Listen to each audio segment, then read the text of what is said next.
铁锤，你是巫人！世上已无我巫族血脉了吗？巫族本源之力。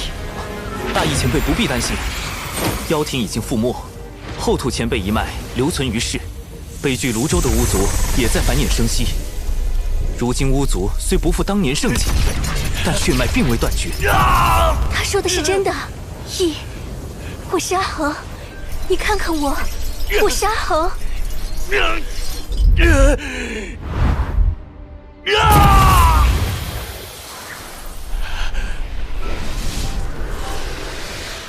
阿恒，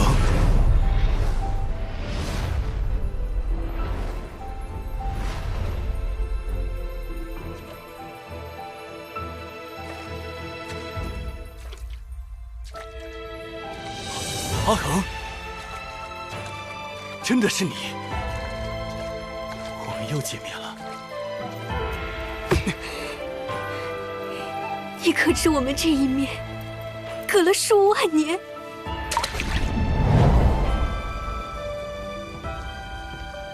我走后，他们有没有为难你？你如今可寻到了那个人？我一切都好，余生那么长，那个人我总会寻到的。那就好。我这一生为巫族征战无数，本该战死沙场，却不想死后为妖族驱使，浑浑噩噩数万年，不知有无沾染同族之血。而今噩梦已醒，我也该走了。铁锤一定等了我很久。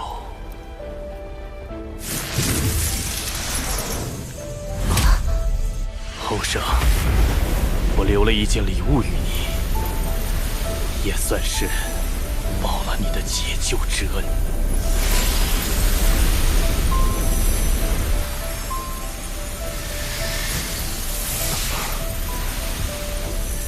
洪荒今日之太平，亦有前辈之功，晚辈理当如此。前辈一路走好。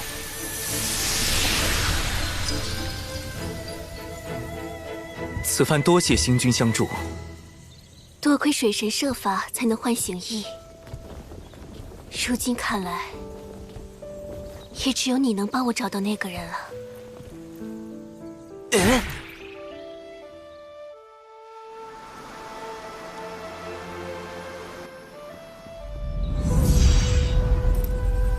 唉，可惜始终未能见到恨娥仙子真容。妖庭覆没后，人巫两族互相倾轧，那时大义早已战死。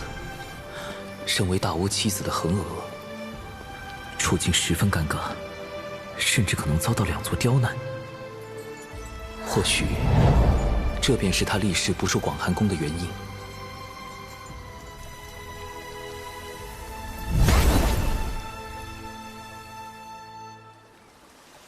请宝贝转身。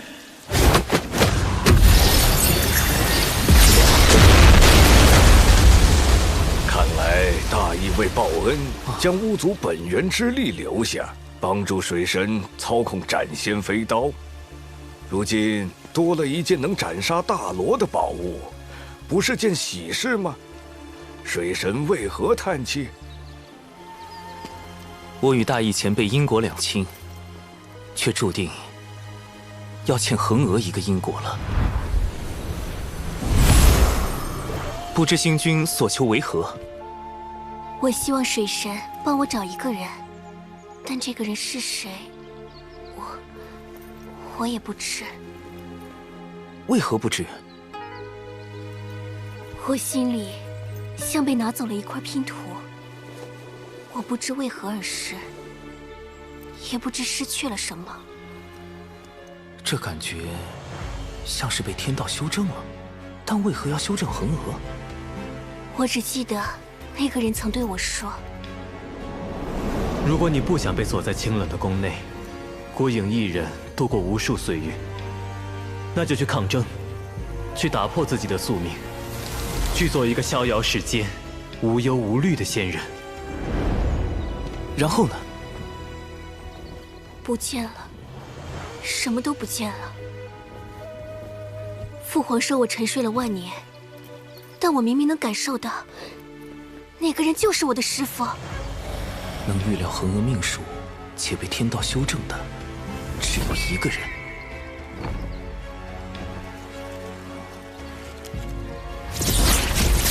太清，难道是让我去太清观拜见？为何偏偏在得知浪前辈消息后，我与恒娥的见面是事发偶然，还是天道又在冥冥中操控着我？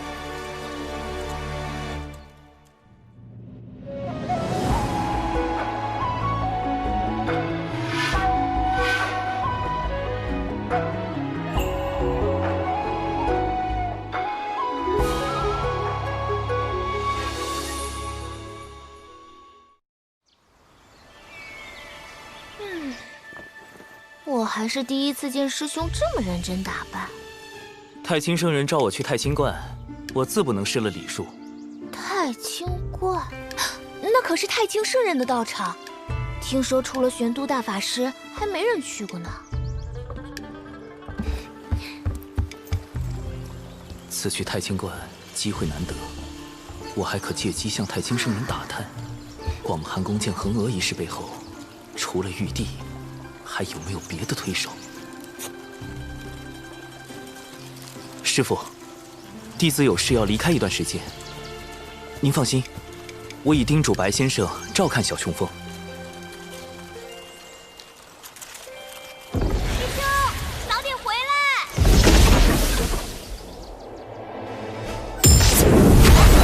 老爷子的太清观在天外虚空，你只管往云里头干就完了。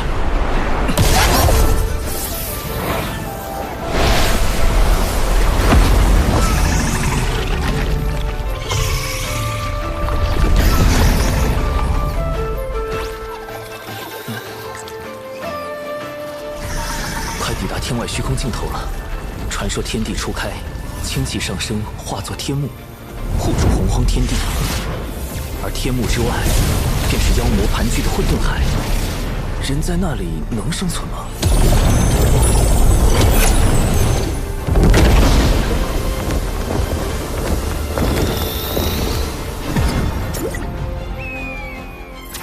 呀，你小子见着太清观这么高兴吗？晚辈以前总想不出太清观会是何等模样，而今一见，仿佛就该是这般。一会儿别太抹不开面啊，别太嘚瑟，老爷子不喜欢事儿多，表达到位就行。进。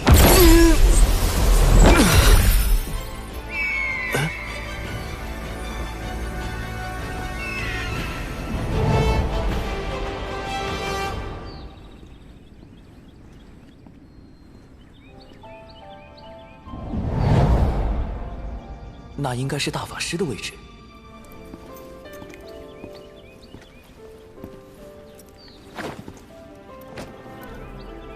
弟子李长寿，拜见太清老师。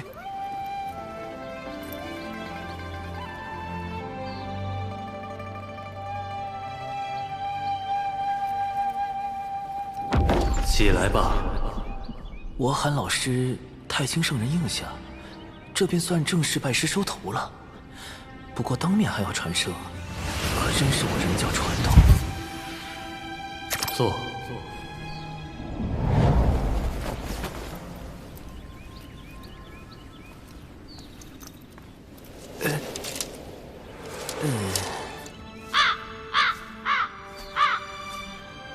怎么不说话？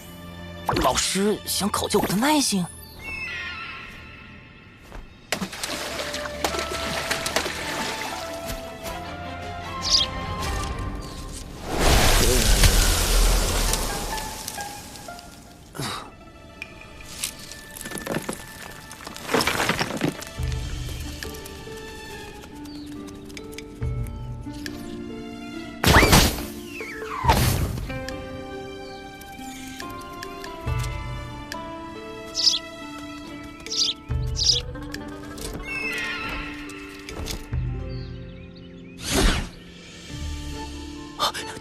动了，老师终于动了！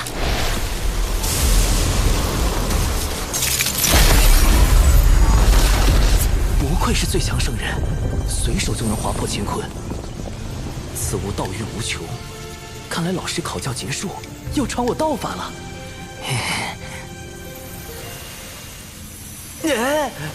原来不说话是因为不知道说什么吗？云霄，合你心意否？云霄仙子道行高深，深明大义，弟子每每与她交谈，都有茅塞顿开之感。文静若能毁了金莲，可入我人教；你若能从西方手中算得孔雀，也可令其入我人教。看来老师已摸清大节，不过想收服孔宣，老师，孔宣之事还需玄都师兄帮助，但师兄对这些事不太感兴趣，弟子担心。放手施为，弟子定为人教繁荣，做出力所能及之贡献。老师，这是话题用完，又要进入下一轮话语储备了。紫霄宫商议封神，到时随我同去。弟子遵命。只是弟子得到了一些消息，弟子不知这是否是道祖的警告。不错，是老师在警告你。你知道的太多了。老师是想告诉我，道祖以浪前辈向我警示，若我过多干涉大劫，那么被天道抹杀，就是我的下场。这并非坏事，但看老师的态度，他和我一样，都想对大劫做出改动。天庭崛起，你居首功，均衡大道，何该善用？弟子不会一味与天道相抗，弟子只是觉得，天道意志与生灵之间需有均衡，想以自身之道，尽力为道门和人族做该做之事。弟子还有疑问：西方教屡次使绊，离间道门三教，阻碍天庭大兴。弟子不知对西方的算计可做到哪般地步？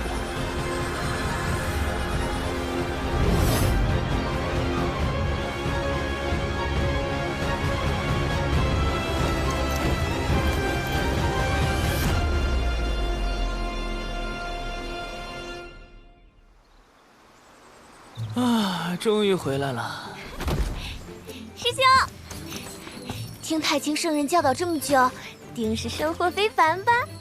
圣人门前三叩首，传我太清无为道。三叩首，师兄你被太清圣人收为正式弟子了？有了圣人这重根脚，以后行事也能多些保障。老师还收了你做记名弟子，赐下阳之玉净瓶，以后遇到强敌，拿瓶子对着他，他敢说话，就会被抓入此间。李长寿，我叫你一声，你敢答应吗？李长寿在此。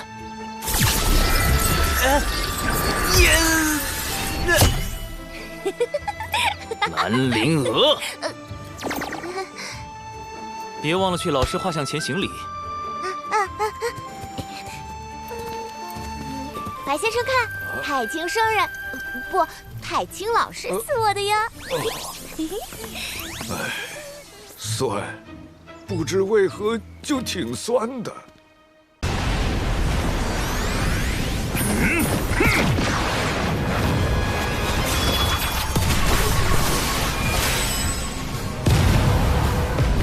这破齿果然废物。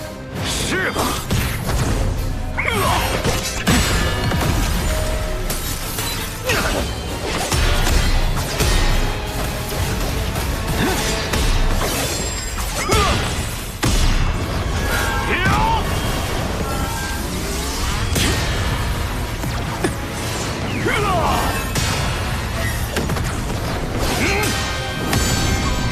曲中环宇，两外乾坤。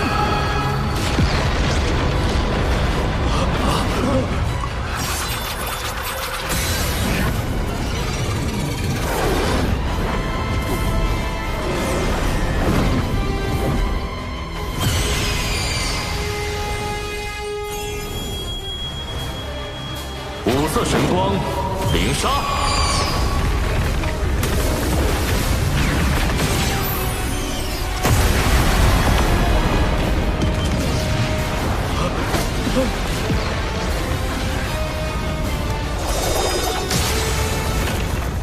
巫妖大战时期，人族被巫妖两族杀至百不存一。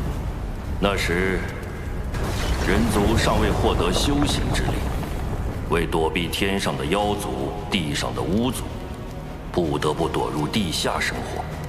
在那个最黑暗的年代，妖庭得天道护佑，人族反抗妖庭，就是在反抗天道。他们是人，他们都是自上古活下来的人族精锐。当年燧人兄麾下破开妖族周天大阵，将妖庭打落的最强之军。燧人兄为了获得与巫妖抗衡的力量，堕入魔道，10万将士追随他一同入魔，10万魔兵鏖战巫族，诛灭妖庭。水神今日究竟为何而来？闪灯，区区一个灵官将罢了。远古时提着一盏棺材灯，四处骗吃骗喝，如今倒是摆起了阐教副教主的架子。孔雀妖休得嚣张，贫道今日必收了你！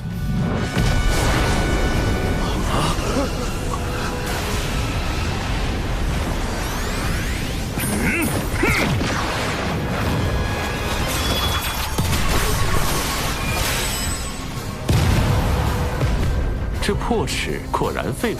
是吧？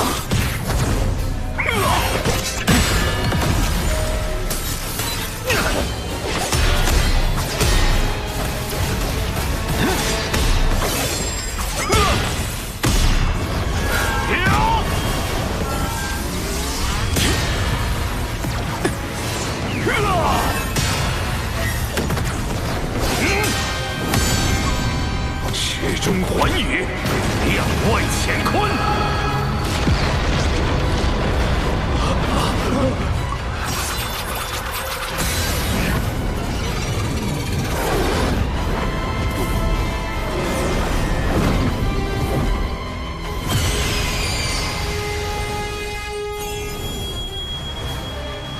五色神光，灵杀！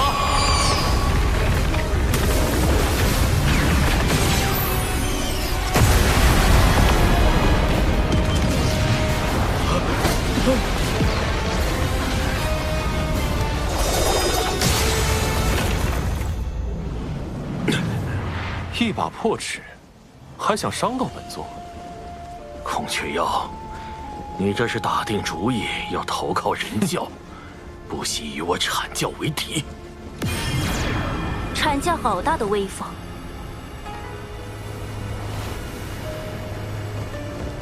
云霄仙子，共鸣前辈，连截教也被惊动了。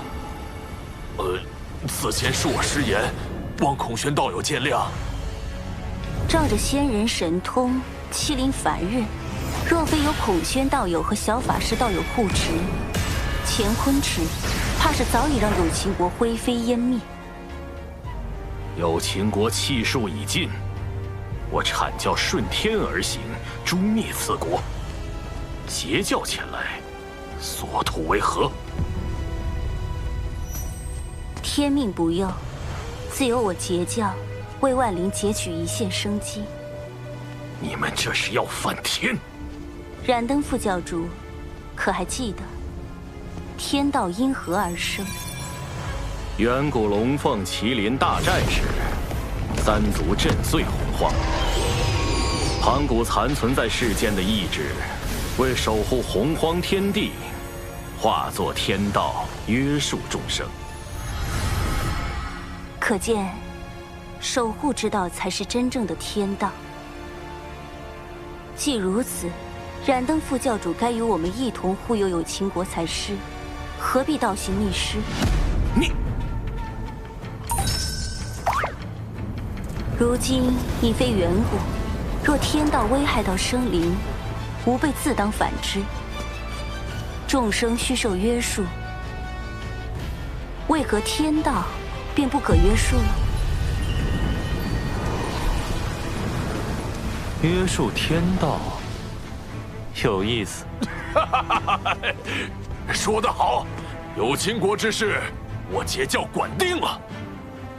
阐教已公然与人教打对台，若是执意与截教为敌，在道门三教里同时得罪两教，只怕会背上分裂道门的罪名。这个罪责，冉登担得起吗？截教今日所言，贫道记下了。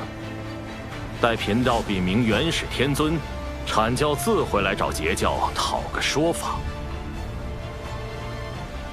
这3个关于天道的问题，既点明了修道之人理应守护苍生的真谛，也驳斥了阐教副教主仗势欺人的虚伪。云霄仙子当真厉害。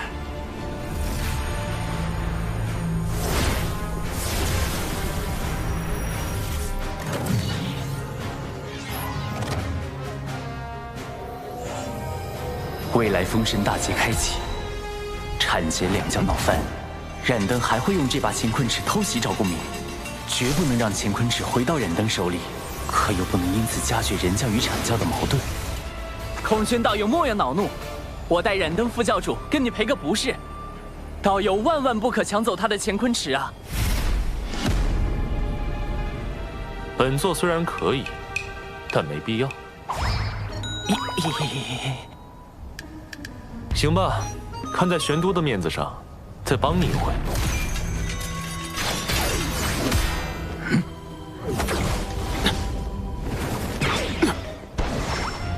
冉登副教主莫怕，道门一家亲，我来护你。这么好玩的事儿，怎能少了我赵公明？哎呀，孔宣道友的极速神通，当真惊人，赶不上啊，赶不上！冉登副教主，你何故伤我？你们几个，够了！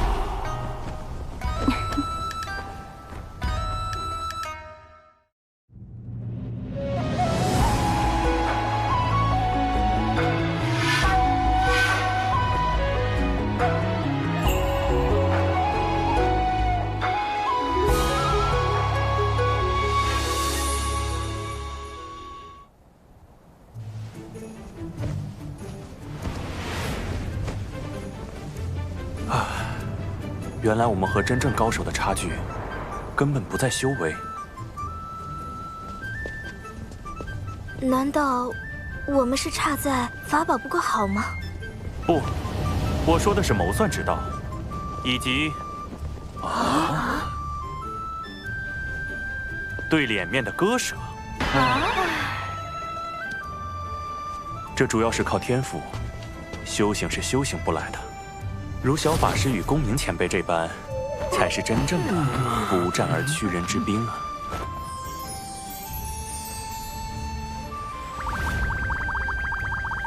怎么，小法师是觉得本座拿不得乾坤尺吗？孔宣道友不能如此想，今日是冉登副教主对你出手在先，你也是不甘受辱，愤而还击。副教主乃洪荒民宿，他定不会介意用乾坤尺向你赔罪的。谁说我？若他计较，就是故意损阐教威名，毁道门清誉。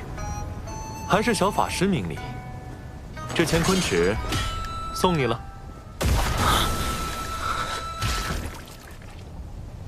幸得道友信任，我今日便做个合适之人。冉登副教主与孔宣道友之间的恩怨就此了断，如何？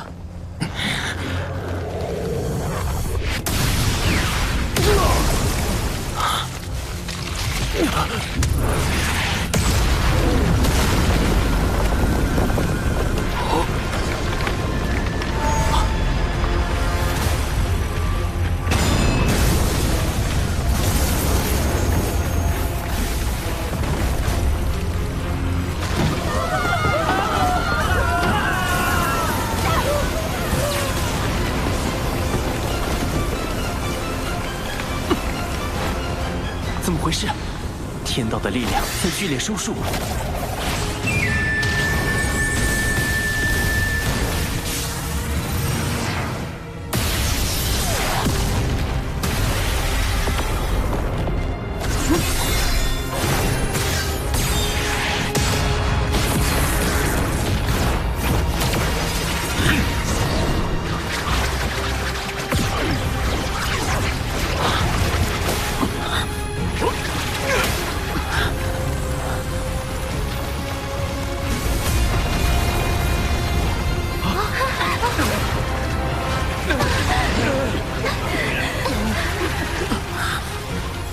我体内的法力好像不见了，这是天道之力所凝成的枷锁。仙人一旦被它锁死，就会法力尽失。天威发生了异动，那是天谴。师尊，天道似乎在警告我们。近来天机紊乱，1、2千年内大劫必至，你与公明需做好准备。阐教圣人，原是天尊亲自出手了。劫运有变，归山。连圣人都避之不及，天道到底想做什么？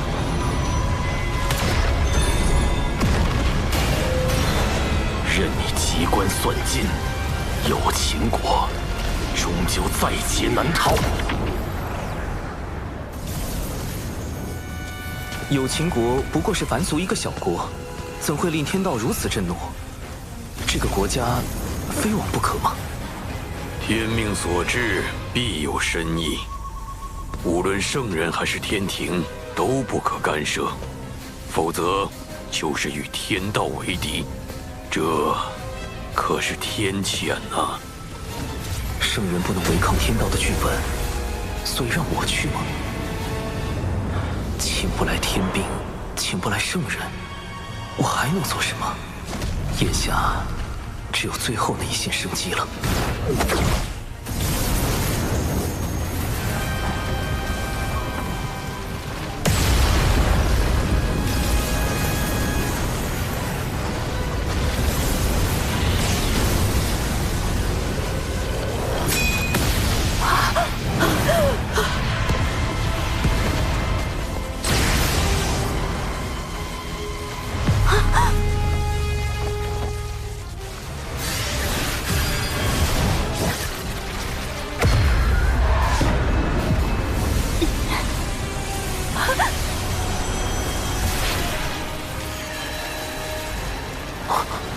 天雷消失了。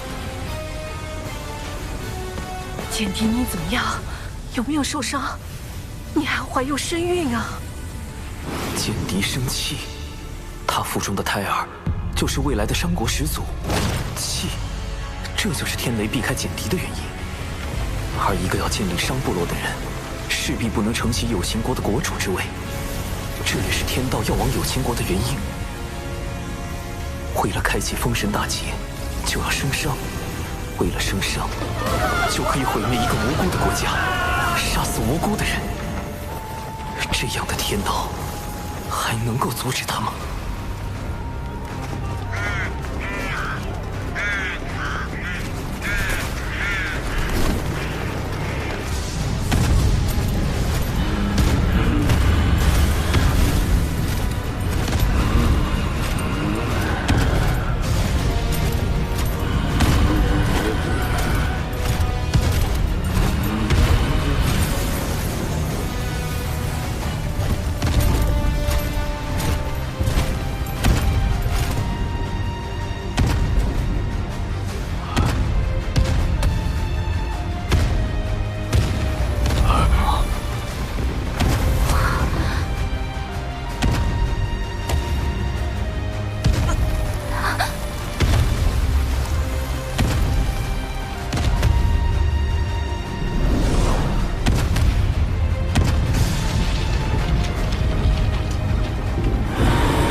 人族魔兵踏破苍穹，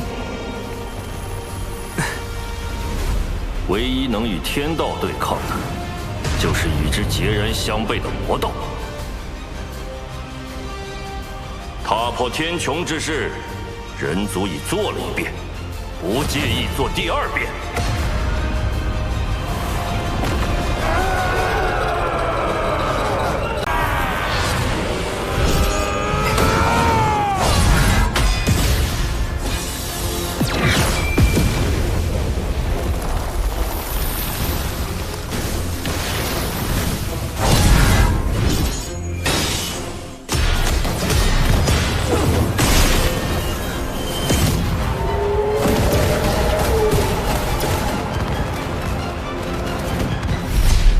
大战过后，10万魔兵只剩下3623人，他们的魂魄受魔气侵蚀，已经失去了一切情绪和感知，只知遵循燧人兄的战斗指令，护卫人族。那燧人前辈他，天道判定他魔气深重，已经成为天地的隐患，于是剥夺了本属于他的天庭地位，欲将他禁锢。燧人兄不得不退守火云洞，一面修复战体，一面镇守人族气运，制衡天道。大禹前辈，要如何才能约束天道的力量？燧人兄就是对天道的反约束。吾等在洞中修行燧人兄的星火大道，就是为与天斗。若天再对人族举起屠刀，吾等就在大地上一跃而起。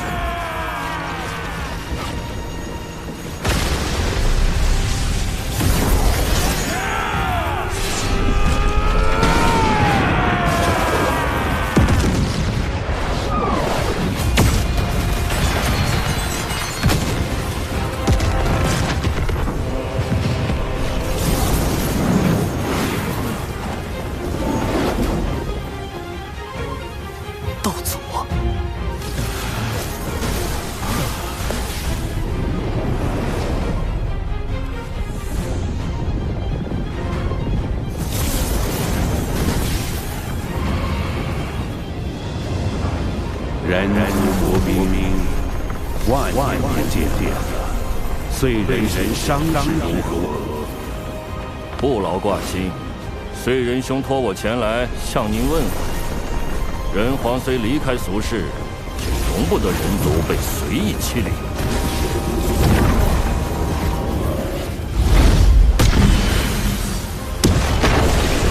不对，若燧人前辈当真无恙，他定就亲自带着魔兵来。这样下去，如果道祖执意出手，再加上道祖的6位圣人弟子，局面将对人皇分胜两地。天庭水神拜见道祖，小神奉玉帝王母之命，辅佐龙吉殿下，暂代天庭诸事。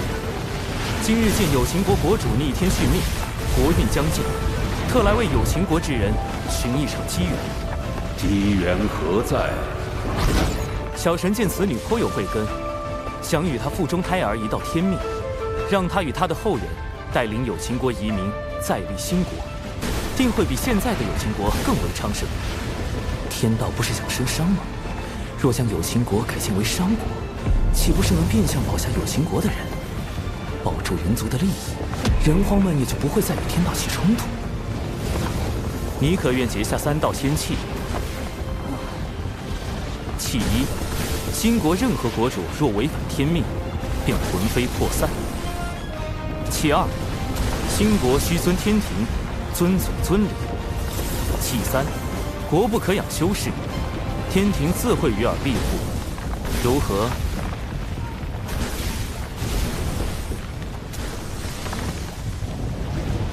简狄谨遵先人旨意，今日得仙契，护佑我有情国一脉。简狄愿将傅胎儿命名为契。商国始祖契，果然，一切都会按照天道之意进行。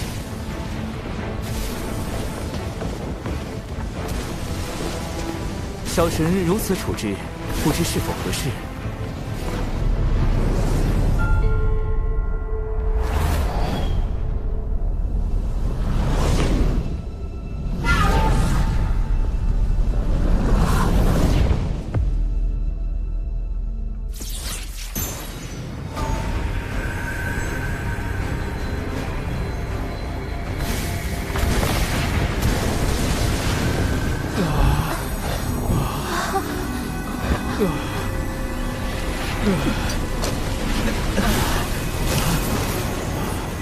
玄鸟孔宣将赴兴国拜年，尔等须以兴国图腾感其恩德。孔宣道友怎么了？道祖对他进行了修正。什么是修正？天道绝不允许任何事物违逆天命，一旦发现，就会让道祖进行修正，或动摇其意念，或将其一举抹杀。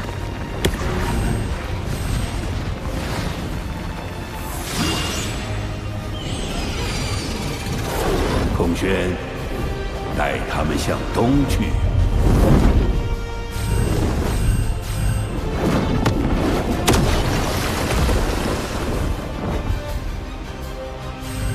孔宣领旨。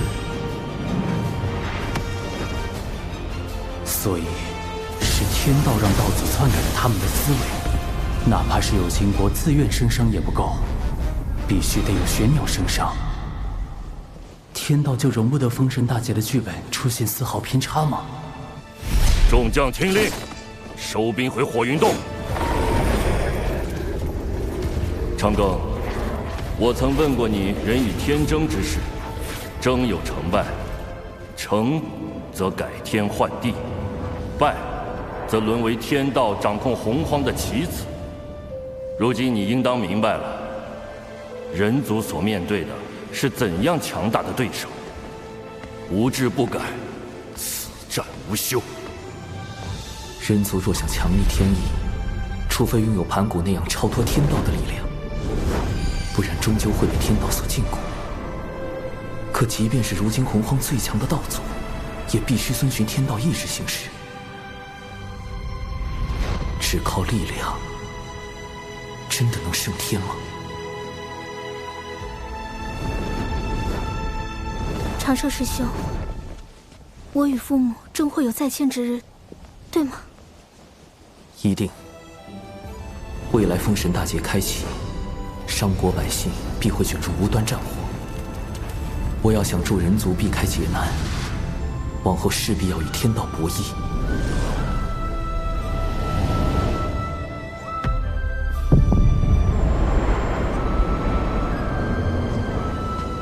我为棋子，亦可为执棋者。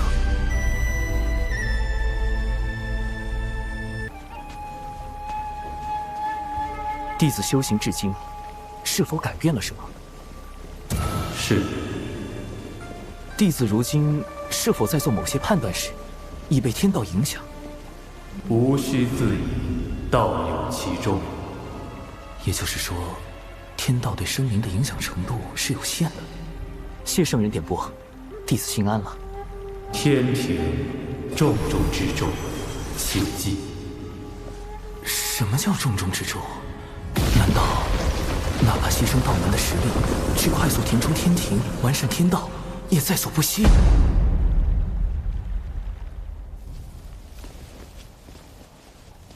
师尊说，今日之后道门将有大劫，只是天机紊乱，师尊也无法窥到大劫的真相。从古至今，劫难来去，早已习惯了。小法师还未经历过大劫吧？一定要小心。大劫来临时，谁都不知道心底泛起的念头是否就是天道作祟，要拉自己入劫。天道为何要降下大劫？天地间的灵气是有限的，随着越来越多生灵开始修行，将灵气化作自身法力，天地灵气濒临枯竭，于是天道降下大劫，强制让生灵将灵气归还给天地。似人族这般，不用灵气修行也可生存，修行也可成为高手，护卫天地的种族，倒是很符合天道的利益需求。人与天均衡发展的办法，或许就在这里。小法师道友，燃灯副教主虽已离开，却不知是否会在暗处设下埋伏，可用我送你回天庭。啊！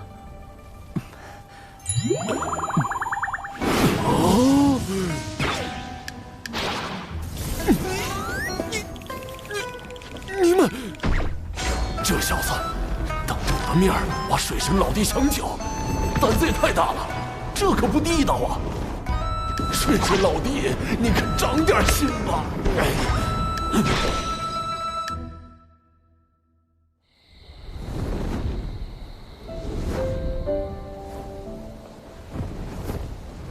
唉，怎么了？今日之天谴，让我想到了此前的天罚。我怕是得到了天道老爷的关爱。渡劫遭天罚，炼纸人遭天罚，如今又遇天谴，批得我是皮开肉绽，但只能感恩感念。可见道友的实力大有增益，才引来天道的关注，当为你贺喜。道友一向思虑周全，却也太过耗费心神，偶尔也该放松些才好。仙子也知，我修行岁月不长，道境也并未达到那般高深。我怕，若有天自己推断之事发生，却又无力阻止，只能时刻去想去算。你最长的一次想，持续了多久？17年。是为了何事要想这般久？道门。若是道门之事，我亦是道门中人。如果道友不介意，日后我可与你一同想。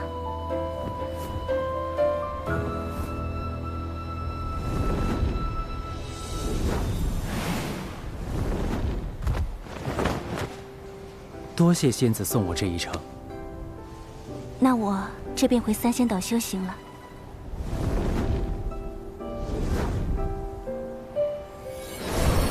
我们每500年见一面，可吗？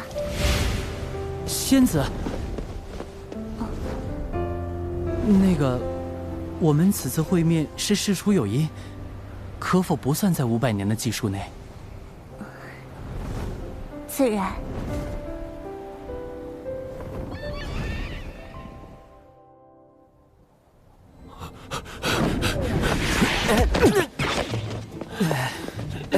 公明前辈，这是作何？水神老弟，你不知道，人教有个小法师又和你抢我大妹，再不抓紧时间找你们天庭的月老帮忙，你可就没戏了。大劫都快到了，现在是在意这个的时候吗？我该怎么跟你解释？那个小法师就是我呀！哎呦，月老掌管姻缘，每日都与姻缘打交道。这洪荒天地之中，想必没有人比你更懂姻缘之事了。略懂，略懂。他懂啥？他就是被玉帝放在这里看管相思树的，一个几万岁的纯阳天仙，他能懂啥？月老，事情是这样的，让你听我说。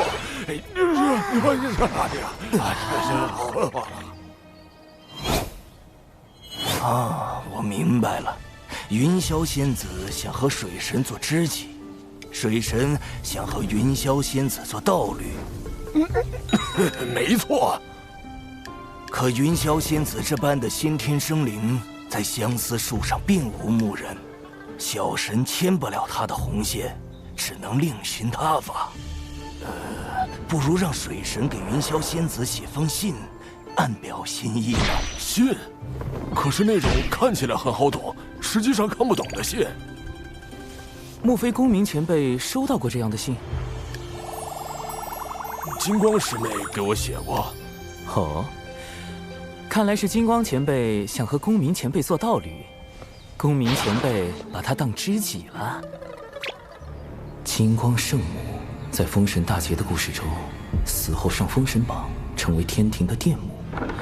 在生商这个节骨眼上，未来的殿母突然苦练未来的财神爷，是姻缘到了，还是又一个天道剧本？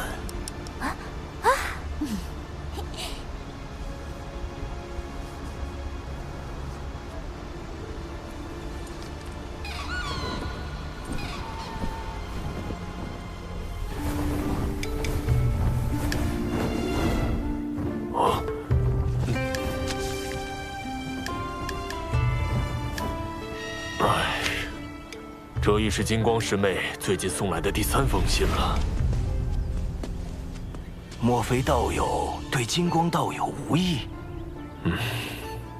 我素来将金光师妹当作同门看待，别无他意。可是我每想开口拒绝，她都用那种热切的眼神注视着我。狠绝的话，我根本说不出口。公明前辈，你何不也写信给他？好主意，以后你别老叫我什么公明前辈，叫我公明老哥就成了啊！好，公明老哥。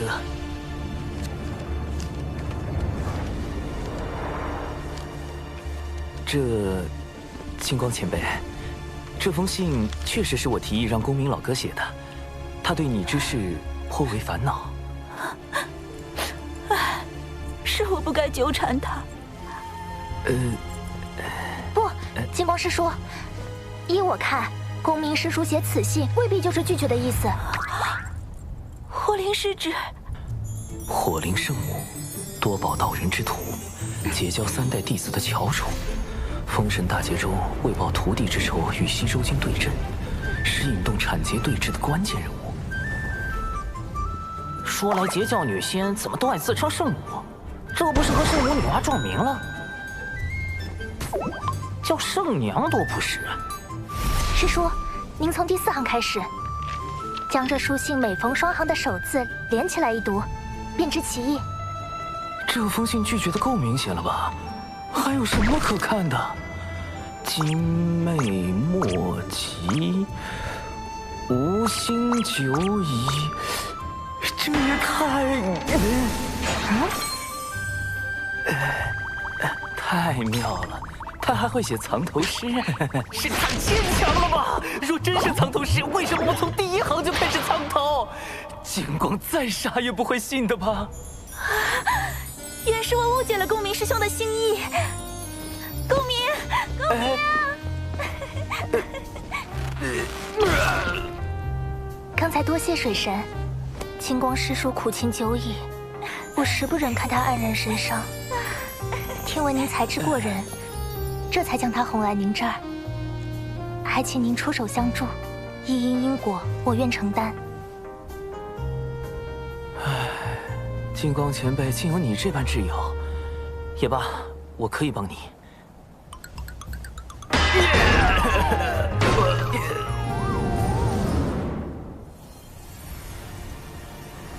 小弟子，你外出历练可算是回来了。那玄都小法师，关键时刻跳出来坏我好事，实在可恨。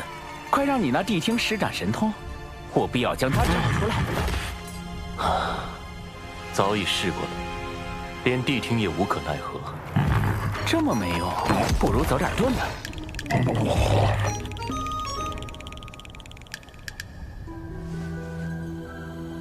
今日到门内，似有情感纠葛，或有可成之机。小弟子，你有把握吗？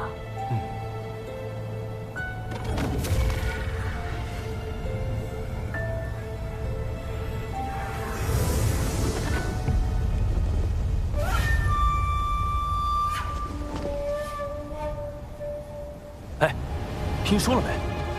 火灵师姐已经搬去了公明师叔的龙福洞，二人已经……火灵？谁说的？是阐教的黄龙师叔。就是你传的我和火灵师侄在一起了。这简直是危言耸听！我说了，我没说，我就是没说。你们这叫怎么诬赖人呢？一会儿说你说了，一会儿说你没说，恶人露馅了吧？怎么了？这是吗？大师兄，快来呀！截教七佛龙了！哼，谁还不会摇人了？截教弟子听令，速来中州集合！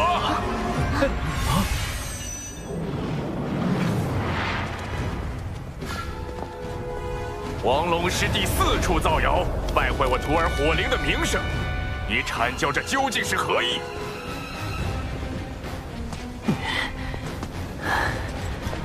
三教同源同流，你辱骂黄龙师弟，可曾念过道门一家？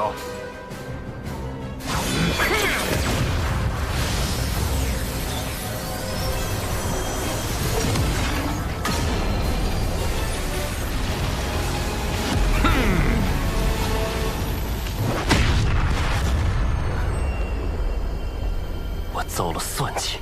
为何？阐解两教这般情形，不是我们想见到的吗？我要的是徐徐图之。待两教间隙积累的足够多，最后终会崩塌。但今日两教的情状，已远远超出我的设想。幕后设局之人，不但看穿了我的计谋，更用以反制于我。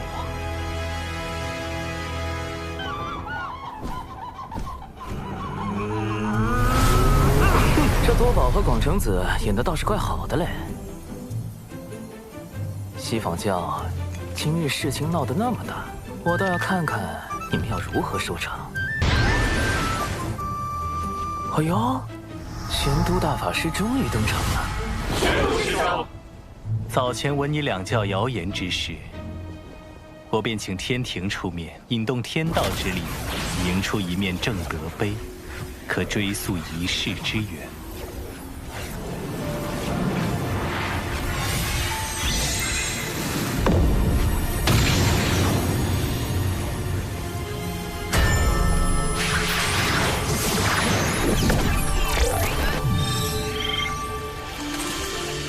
二师尊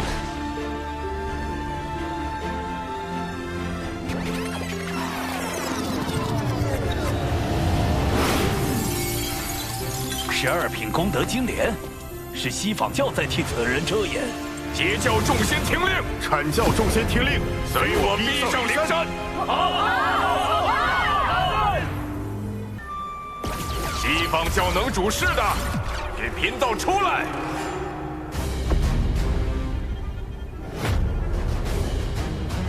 来得好快，难不成今日便是我的死劫？主人，估计你这次没救了，记得给我找个好下家。二师尊，不知我在您心中，是否如一枚可以随时被舍弃的棋子？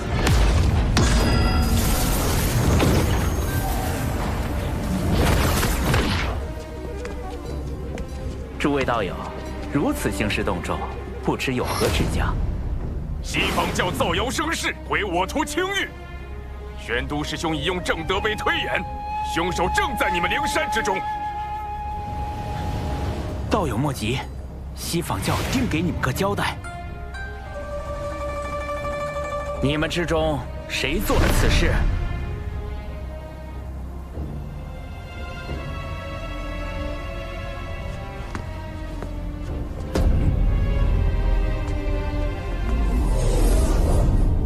此事是我做的。弟子谢过二师尊。主人，你们教实在太不把生灵当生灵看，竟用摄魂之法操控自家弟子。慎言。听闻你四处碰瓷我教弟子，我一时气不过，就小当了这挑拨道门的计策。果然找了个弟子背锅。若我所料不错，你们上灵山后，西坊教定会随便找个弟子背锅，不如……是吗？你照了这法招所写念一遍，立下天道誓言，我便信你。天道誓言容不得半分谎言，倘若这弟子当真念了，便立时会露出破绽。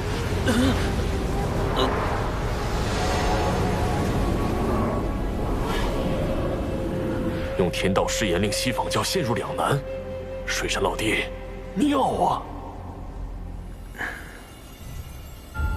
愣着干什么？还不快念！还是说你不敢念？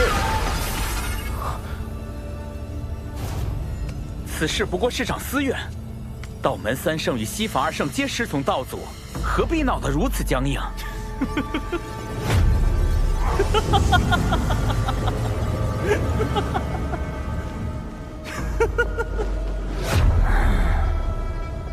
西方教真是厉害，我们讲道理，你们就说面皮；我们说面皮，你们又开始讲感情。合着无论怎么说，都是我道门恃强凌弱呗。既如此，我等便认了。今日过来就是捏你们这些软柿子，不服就打，服就憋着。哦，他就是太乙真人，真阴阳怪气大师，一开口就能气死人。也不知未来哪吒是怎么忍受这个师傅的。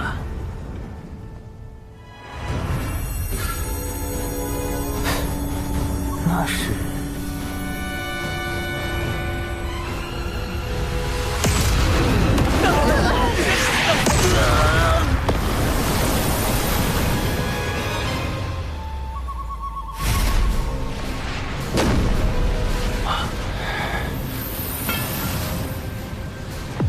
缘起缘落，自有缘法；既有前因，自生后果。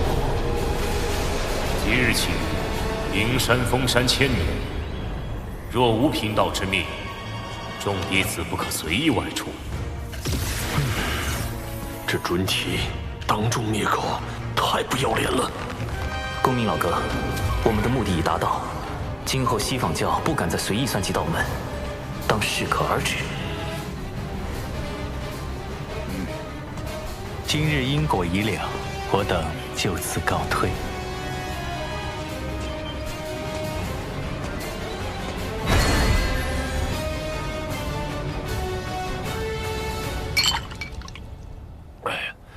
今日之事当真痛快！此行不但顺利瓦解了西方教的阴谋，还拉近了阐劫两教之间的关系。但愿未来大劫中，两教别再斗个你死我活了。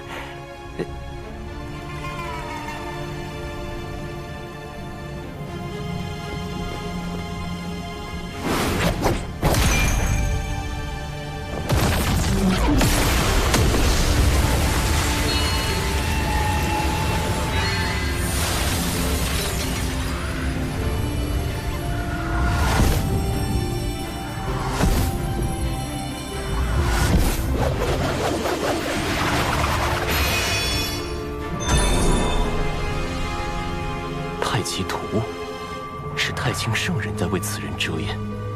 你在明，他在暗，是故你败，他胜。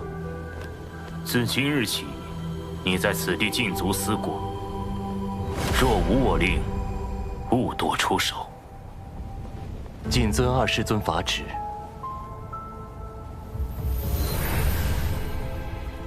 主人，你知道幕后主使是谁了？拥有如此过人的智计，能躲过你的心生探查，背后又有太清圣人替他遮掩。放眼整个洪荒，除了水神，还能有谁？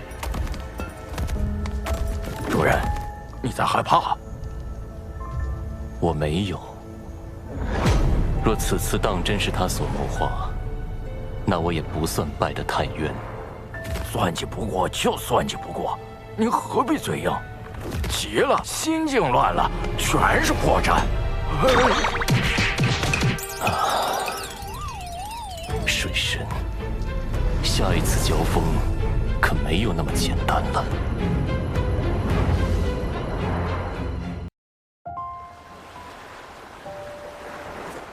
我闭关数月，近日才听闻火灵失职与我大哥那谣言之事，幸好你暗中筹谋，揪出凶手。否则以大哥的性子，只恐此事不能善了。只是略施小计，仙子过誉了。阐劫关系虽略有缓和，但阐劫相争的未来究竟能否被改变？两教相争是必然之举，还是这结果只是天道想促成的？纷争平息，你怎么还如此心事重重？我在想，天道之下，生灵是否有选择的余地？是不是生在这天地间，就逃不开天道的掌控？倘若有一日，我如逆势而为，又当如何？大道无时，天言四九。遁去其一，此一不为天道所掌控，便是变数。可谁能保证，在每件事中，自己都能成为突破天道界限的那个变数呢？你可还记得我结交的教义？为万灵截取一线生机。你性子中总喜欢稳妥，以至于对旁人都难以完全信任。但有时，这一线生机，并不会印在自己身上。师尊常教导我们，互帮互助，有难同度。能用重力，则无敌于天下；能用重智，则无畏于圣人。我懂了。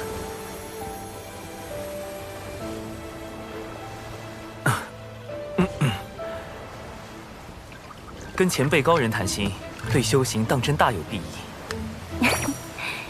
现在又知我是前辈了。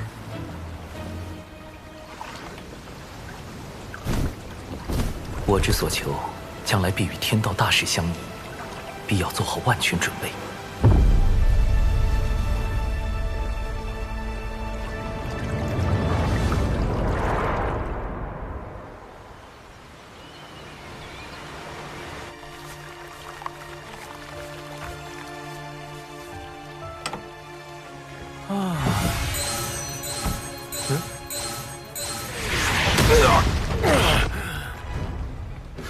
好你个黑豹，敢抢大爷的宝贝！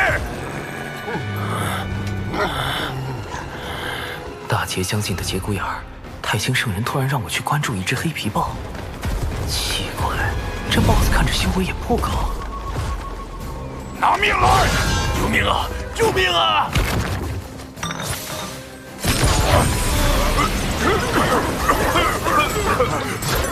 以火为引，赤焰化蛇。去！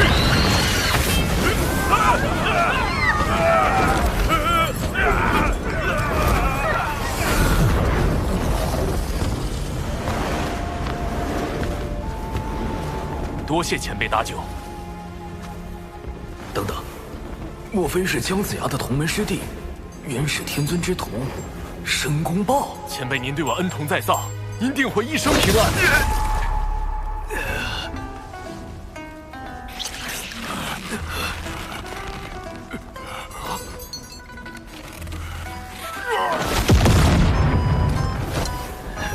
这只大妖不过天仙境，竟然没死，而我竟没察觉到他的偷袭，就像神识被蒙蔽了一般。什么情况？前辈，您没事吧？前辈为什么？这申公豹在大劫中可谓是殚精竭虑，煞费苦心，反复横跳。太清圣人让我结识这位劫运之子，看来对大劫也有自己的打算。前辈，您别误会，我绝对没有存坏心，我就是非常真诚的祝您一生顺遂，一帆风顺。老无前。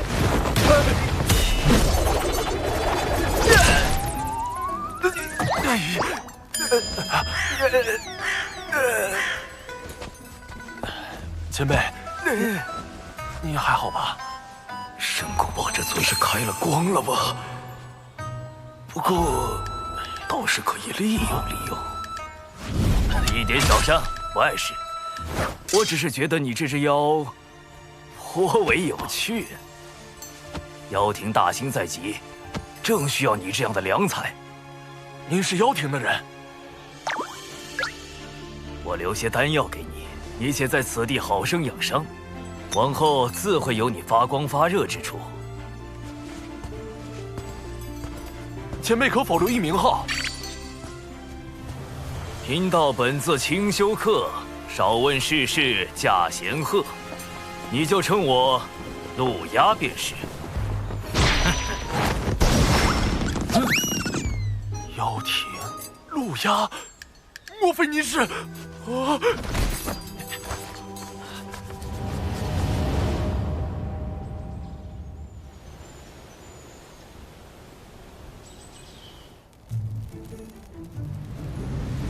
太子，您的恩情，晚辈永世不忘。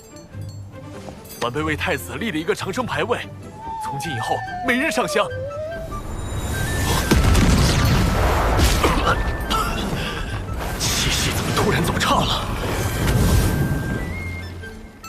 愿您能万事顺遂，妖庭还要靠您振兴呢。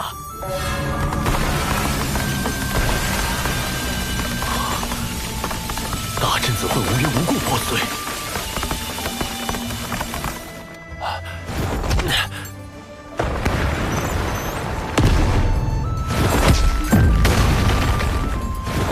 我既没亏气运，也没欠功德，这绝非巧合。究竟是谁要害我？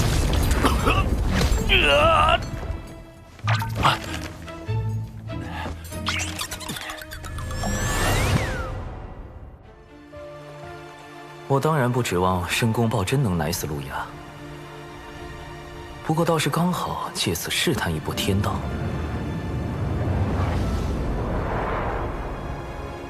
自玄鸟升商以来，我一直很好奇，天道的剧本，我究竟可以改动多少？彼时天道本欲将除简狄之外的所有有经过皇室成员全部杀死。经我斡旋之后，这些人得以保全，但同时，天道为遵循玄鸟升商剧本，又对孔宣进行了修正。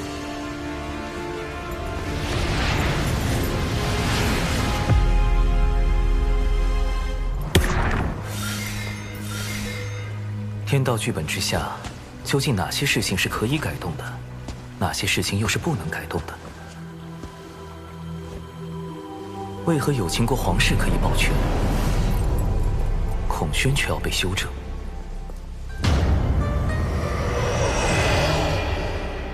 在改动天道剧本与遵循天道剧本之间，必定存在偏差率。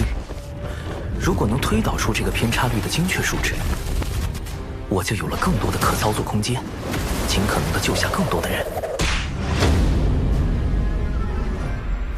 而陆压，这个封神大劫期间的截教头号死敌，将是我计算偏差率的第一只小白鼠。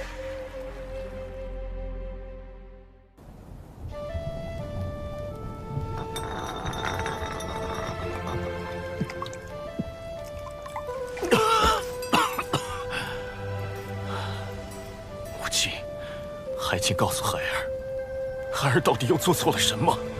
天要如此亡我？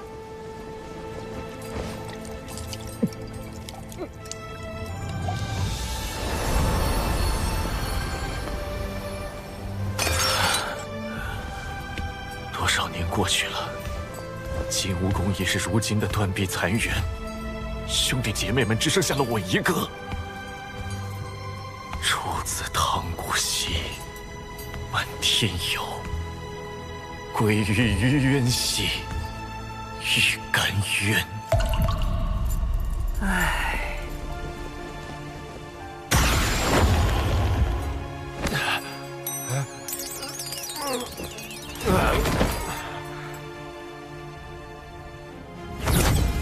圣母娘娘传水神前往圣母宫一叙。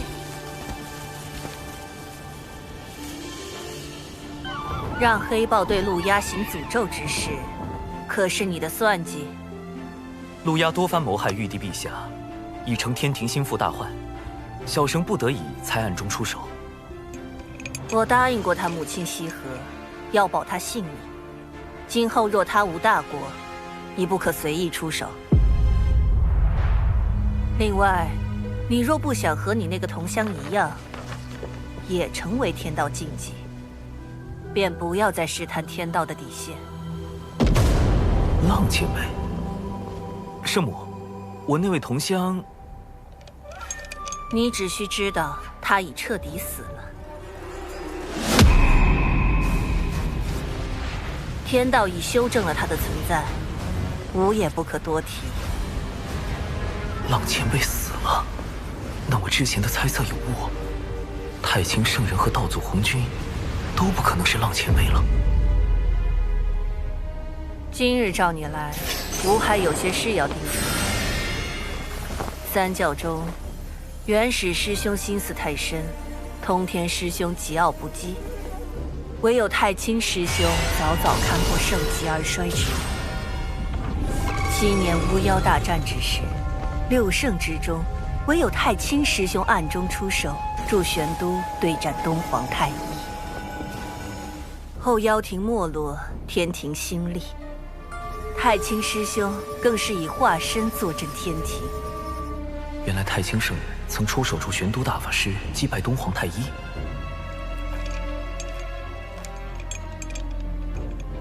等等，大德后土是不是也说过？这是人教对我的许诺，如今七情脱离封印，一切正到了应验之时。人教的许诺，莫非也与太清圣人有关？他竟暗中做了那么多，看来我此前猜测的没错。太清圣人也不愿意看到道门内战，他的计划与我在大劫中捞人的计划并不冲突。多谢圣母指点。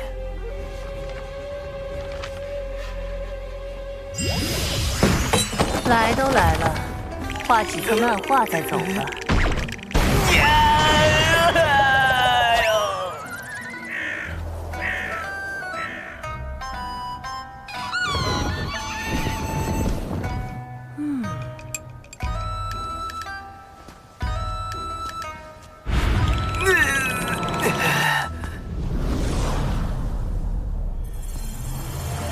显然陆压还不能提前死，但要计算天道偏差率，样本数据还不够多，尚需10日。眼下，先从试探公明老哥入手。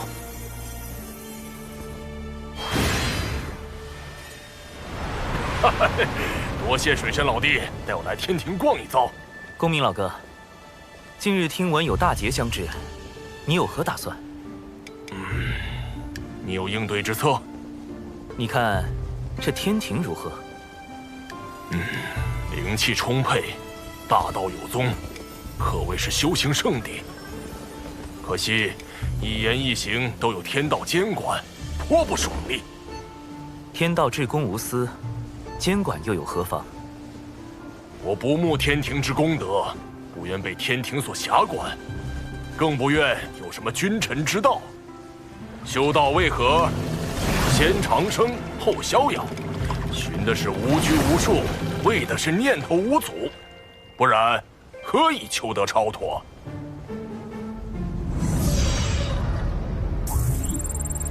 果然，通过让公明前辈加入天庭躲避封神大劫的法子不好使啊！云霄仙子，公明老哥，我究竟怎样才能救下你们？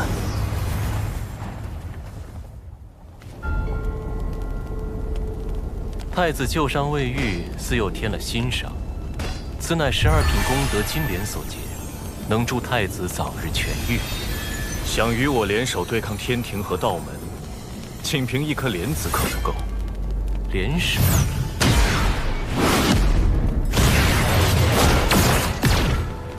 我要的是妖族听命于我，令行禁止，不可违抗。妖帝印玺，啊，此物怎会在你手中？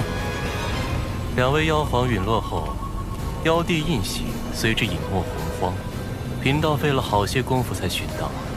太子若能让妖族听命于我，无论最后成或不成，此物送归太子，如何？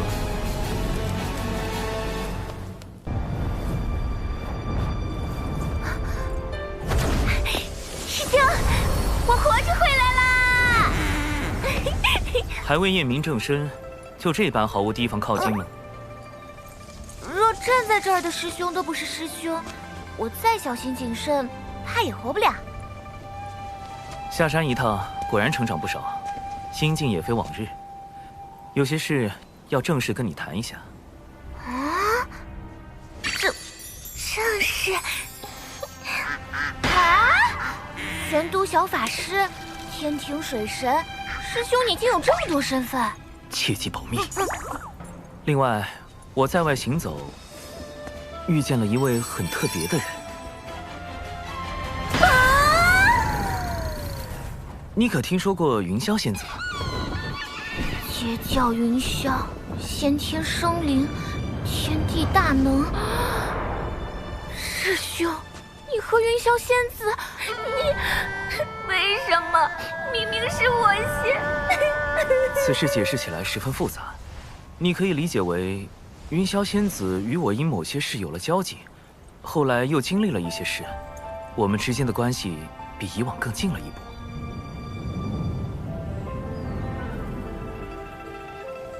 师兄，你一下说这么多，让我怎么信呢？我目前对云霄仙子只是略有好感，毕竟像她这般温柔动人、遇事果决、出手很准的人，谁会不喜欢呢？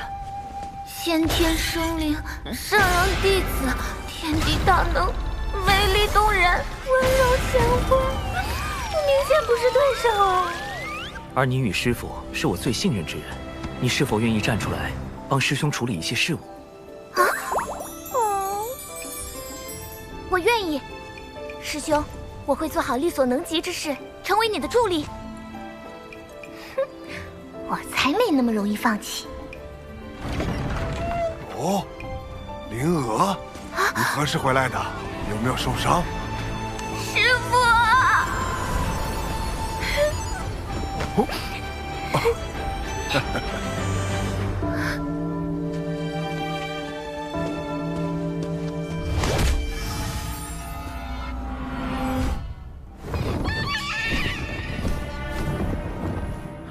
青丘狐族又来找茬。小兰见过奇缘道长。这声音，这眼神，不太对劲。继掌门，我族功德狐女小兰与你渡仙门这位奇缘道长，哼，结成道侣。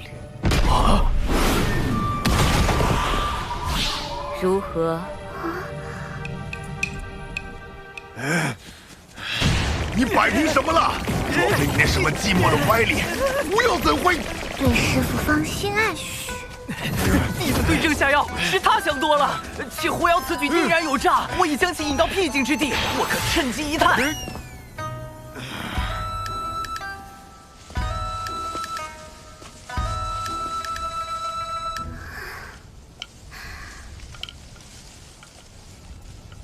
道长一刻也不想见我吗？自上次一别，奴家每次闭眼，脑中便是你。年复一年，奴家对你早已情根深重。他好像真被师兄忽悠疯了。你这逆徒，老道我！既然如此，师父不如以真心换真心。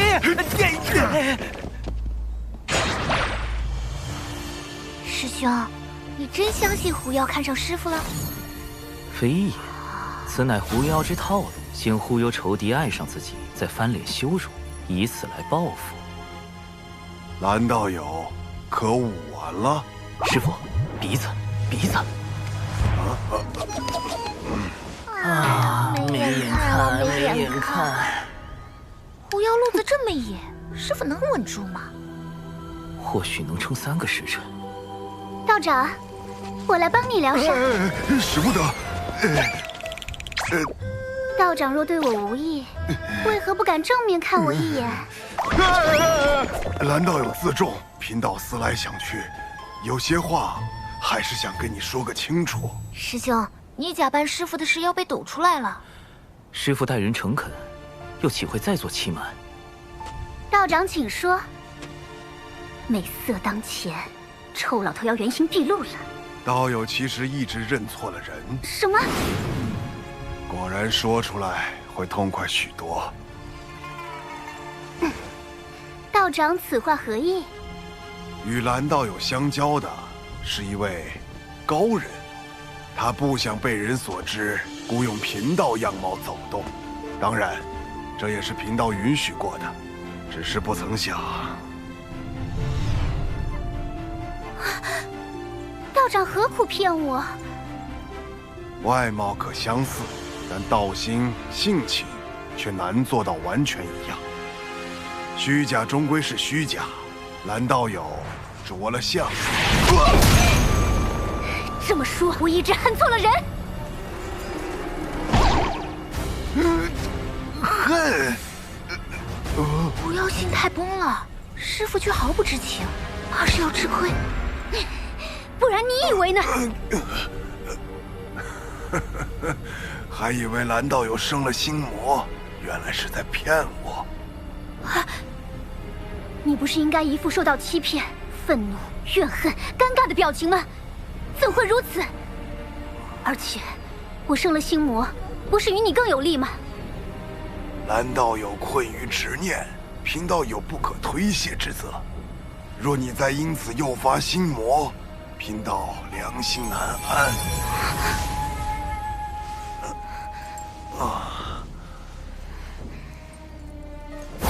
顶替你样貌之人是谁？事关高人安危，贫道宁死也不会说。蓝道友心中不忿，不若在贫道身上出几口恶气。冤有头债有主，既然不是你，我打你做甚？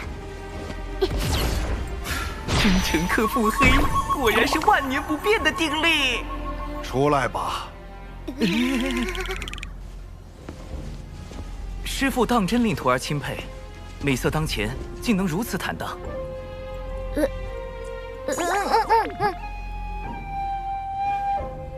长寿，你随为师走走吧。师兄保重。若最初便与蓝道友说明白，或许就能省去多年怨怼。长寿，如今你手中权柄越来越重，能在无意间决定旁人的生死命途，但是否也因此少了一份对旁人的敬重？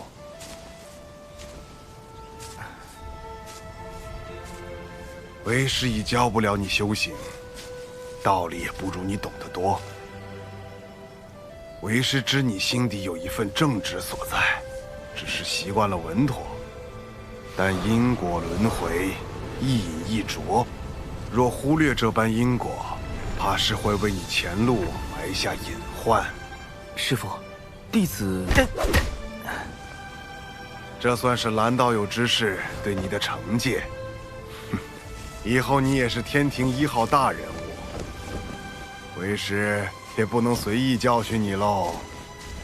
敬重之心，因果轮回。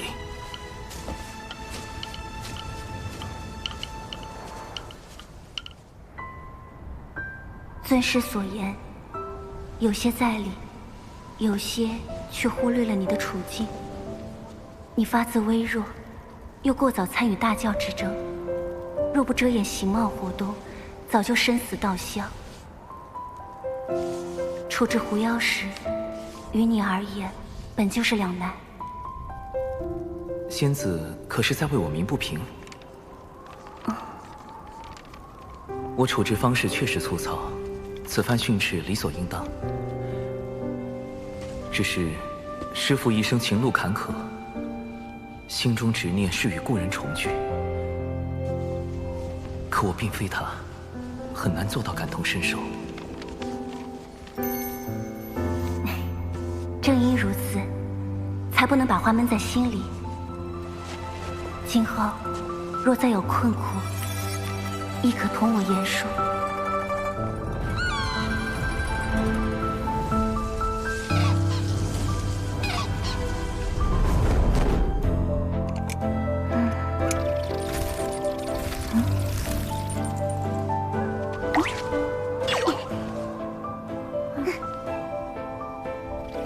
大姐如今可有动心？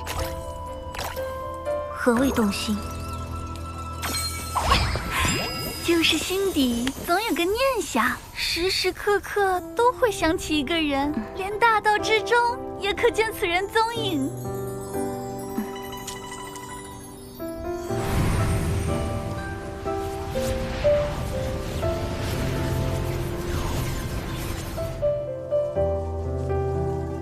眼下，这般念想是不是劫运作祟，我难以决断，还需闭关思索。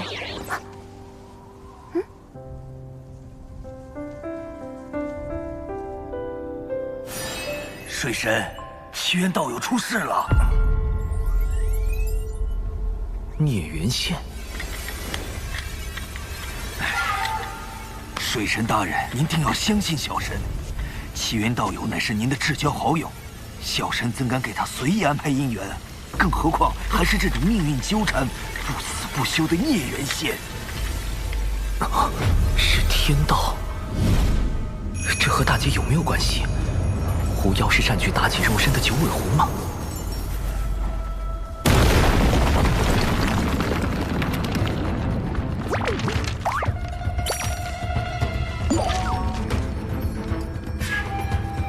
虚假终归是虚假，外有慧而心无恙，亦可修得无上果。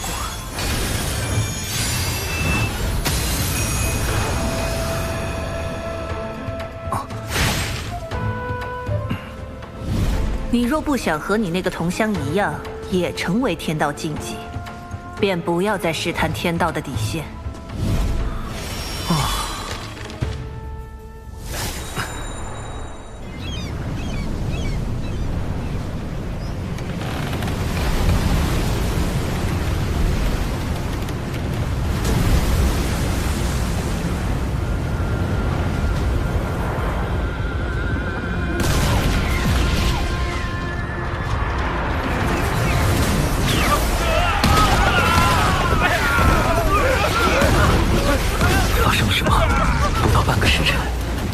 162座海神教势力范围的城池遭到妖族袭击。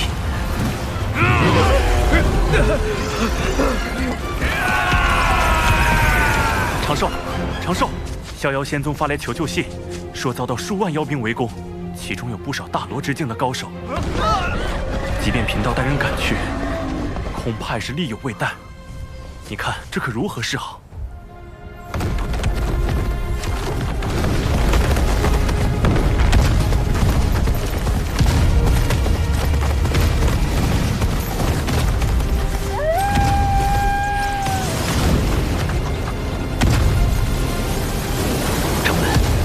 门外也有一批妖兵，数量不下10万之众。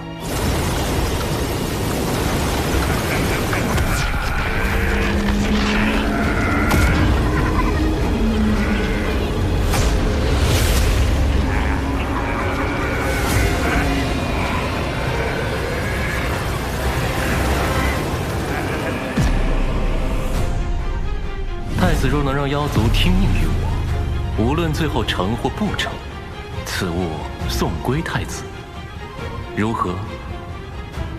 殿下，先帝便是以此印玺号令百族，若你拿回此物，必能得到北周那批高手的支持。他们都曾追随先帝，实力不亚于当初的10大妖帅。妖帝印玺乃妖庭至宝，自当归于妖庭。可我如何确定事后一定会物归原主？贫道可立天道誓言。怎么，你们西坊教也开始学道门，用天道誓言自证了？方法而已，能达成目的即可。主人，你拿妖帝印玺去赌，小心血本无归。这一次我有17层算计，看水神如何赢我。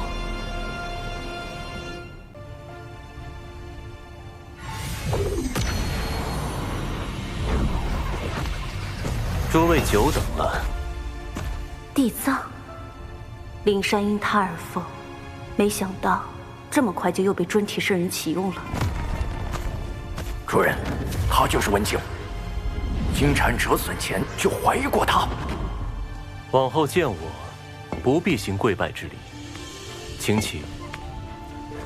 因各位跟脚，我西坊教无法让你们走到台前，但诸位所立功劳，2位师尊都会看在眼中，该有的自不会缺。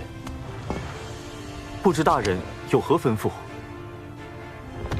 谛听日前获悉，水神极有可能出自人教仙宗，但人教仙宗共有6家。文静，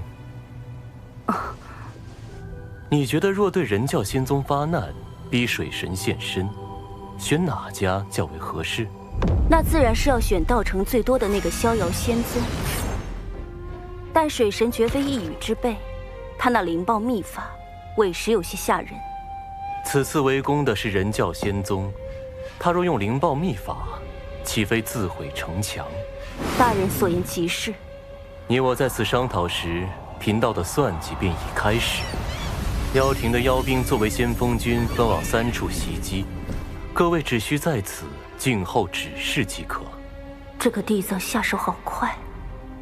水神，是你让我折服的，不是我不给你传消息。你可千万别怪我。主人，这个文静一直在心里嗡嗡嗡个不停，肯定一肚子坏水。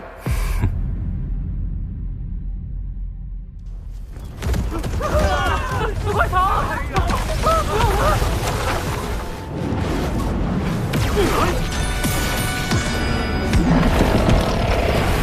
水神，你再不现身，我们就将此地夷为平地。要逼我本体现身进攻熊寨，倒也说得过去，怎么偏偏他选中了渡仙门？不能因为渡仙门菜就那么欺负人吧？掌门莫急，啊，一会儿我会在暗中与您配合。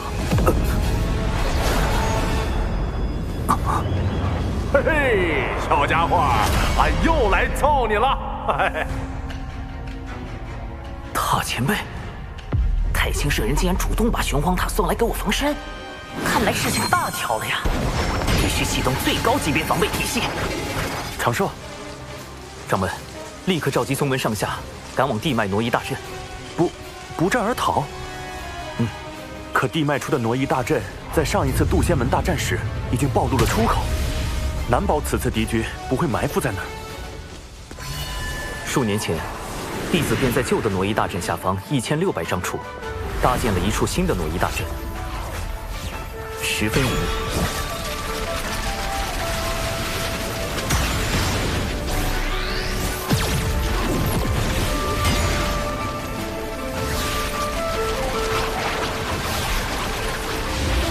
掌门速速带人前去，逍遥仙宗和这里的事情交给我。这次就全仰仗长寿你了。天子纸人军团开启熊寨紧急联络通道，神字纸人军团求援多宝道人。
截教火灵，奉师尊多宝道人之命，驰援人教逍遥仙宗。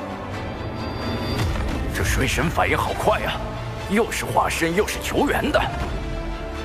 不是还有渡仙门吗？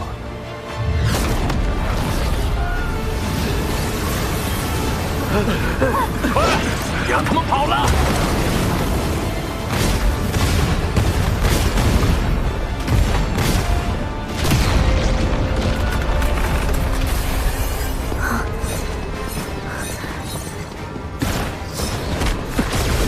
掌门，为何独缺小琼峰一脉？他们决定留下来。那弟子也决定留下来，请掌门成全，弟子生死无怨。去吧。掌门，这无妨，他在此地，应该比跟着我们更安全一些。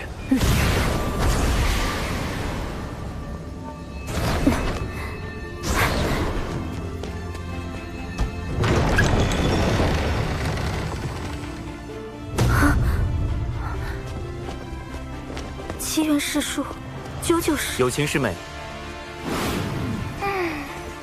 有些事情还不方便告知他们。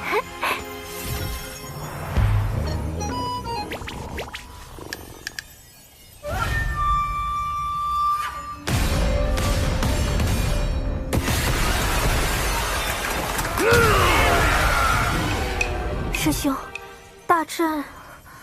放心，一切都已安排妥当，你与灵儿下棋看戏即可。师兄，这是来了多少妖族？哼哼，10万有余。师兄，9成8。不然呢？你可是在质疑为兄的遁法？这可不敢，师兄遁法无双，跑路无敌。来晚了，他们跑光了。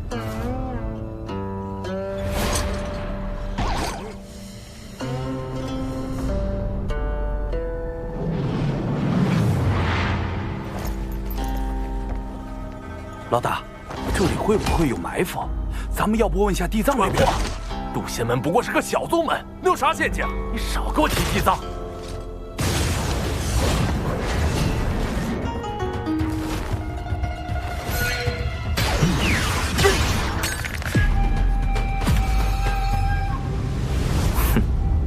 砰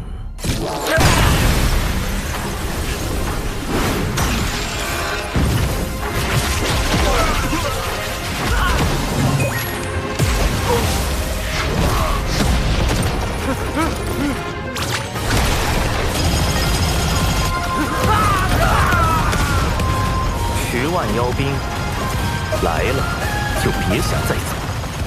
师兄真厉害！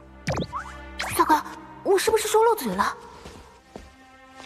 今日让有情师妹待在此处，我就没打算隐瞒身份。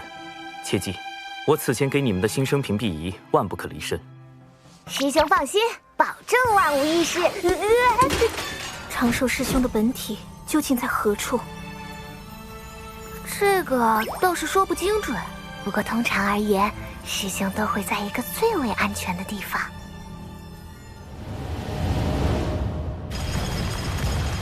各位莫怕，贫道只不过是天庭文官，并非武将。平日里只是擅长一些撒豆成兵之术，各类符阵以及各种毒丹而已。冲啊！四边符阵，镜子迷宫。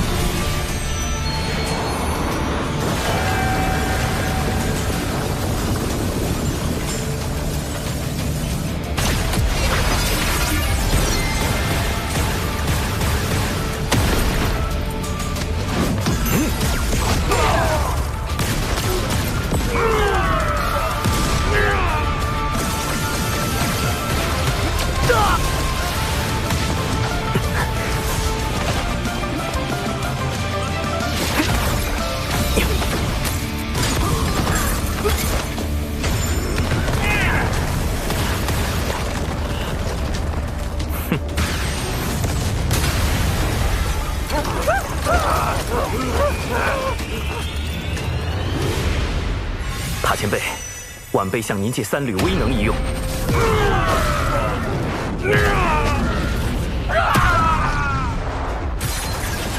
这样一来就能混淆视听，不会暴露我的根脚。这小子，你心眼子也太多了。说好的天庭文官不善武力呢？你这卑鄙无耻之徒！尔等不过是上古败犬，今日竟还敢在此嘤嘤狂吠！我从未见过有如此厚颜无耻之妖。你，水神，你一意孤行，若人妖两族再度大战，此间因果你当一力背负。妖族并非人族之敌，大德大慈的圣母女娲便曾是妖族客卿。只有那些将生灵视为草芥的邪恶生灵，才是全洪荒生灵之敌。怎么感觉水神说的好有道理？不要听他乱说，冲！哎妈，太弱了！这群家伙没吃饭呢，那感觉被他们打，完全就是华宝界的耻辱啊！地藏派妖兵来送死，恐怕另有用意。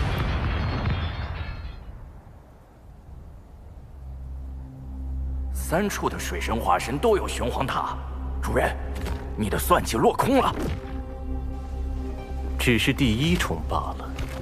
文静，你对眼下局势怎么看？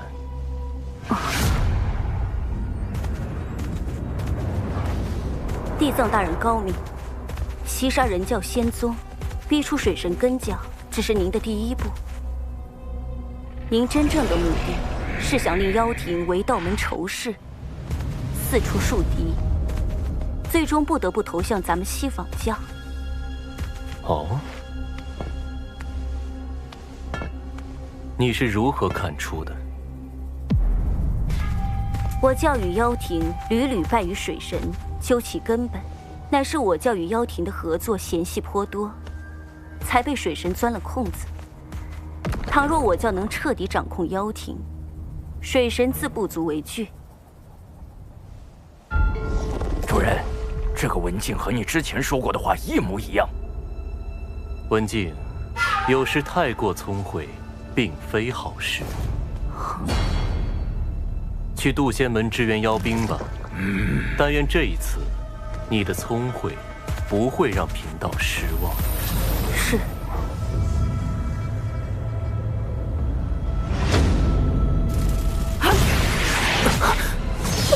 竟欲借机令妖族投向西方教，不愧是地藏。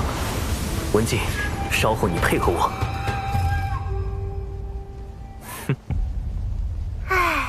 师兄这么一笑，肯定有人要被安排了。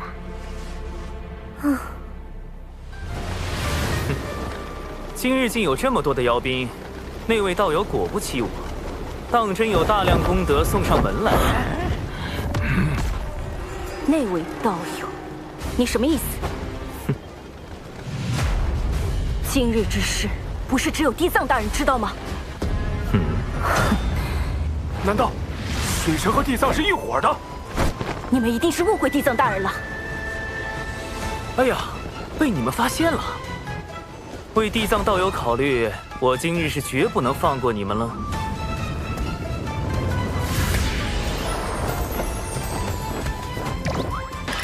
主人，你麻烦大了。天庭水神长庚以神权宝器为令，命天兵天将包围此地，莫要放有异妖。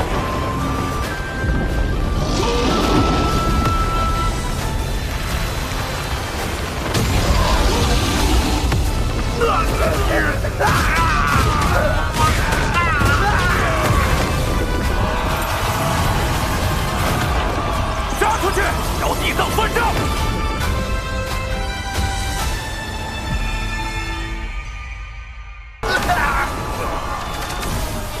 这个地藏不仅与水神早有勾结，如今还想要杀妖灭口，这口恶气我们岂能放下？兄弟们，杀出去，找地藏算账！杀出去，杀出去，杀出去，找地藏算账！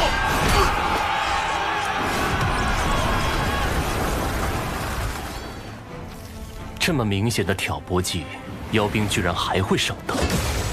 那些妖兵被你派去送死，本就对你不满。主人，从局外人的角度来看，这次确实很像你与水神配合阴了他们。快，通知文静，千万不要自作主张去截击那些逃走的妖兵。只要这些妖兵不死，我的第3重算计就能铺开，定能试探到水神的根脚。此局就还不算输。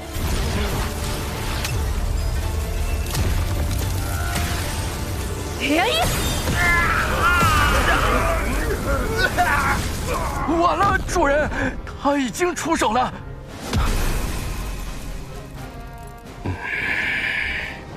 咱们擅自做主杀了这些妖兵，会不会不妥？水神摆明了是想将脏水泼到地藏大人身上，若让这些妖兵活着离开，地藏大人的名声还要不要了？文静，你坏我大事，还不快退！是。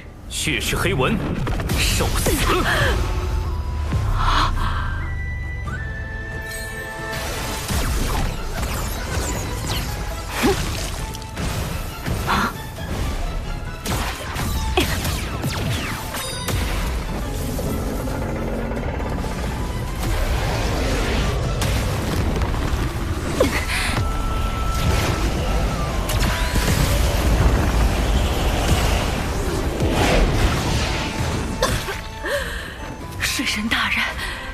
知道是在演戏，但你下手也太狠了吧！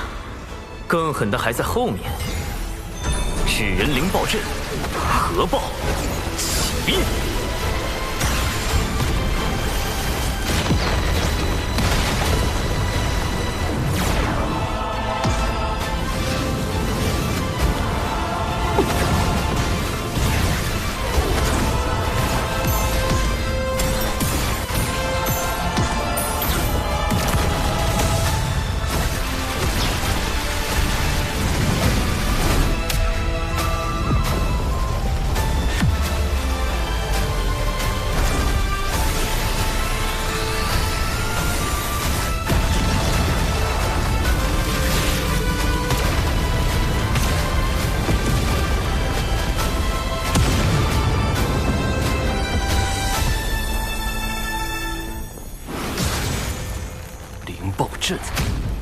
何时布置在此地的？主人，不好了！刚有妖族大能在北周现踪，已扬言要找你算账。主人，路亚已得知了今天的事情，放话再也不与西仿教合作。哼！主人，说，水神刚刚在逍遥仙宗说了几句话。主人，你……他说了什么？算了，主人，我怕你被气到吐血。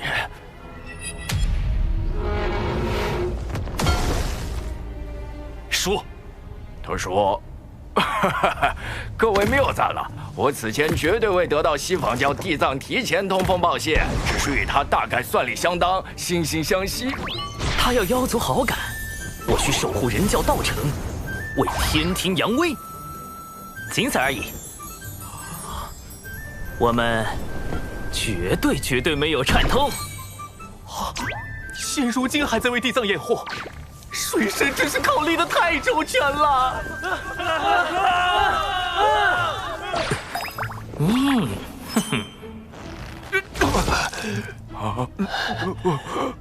杀人诛心，杀人诛心呐！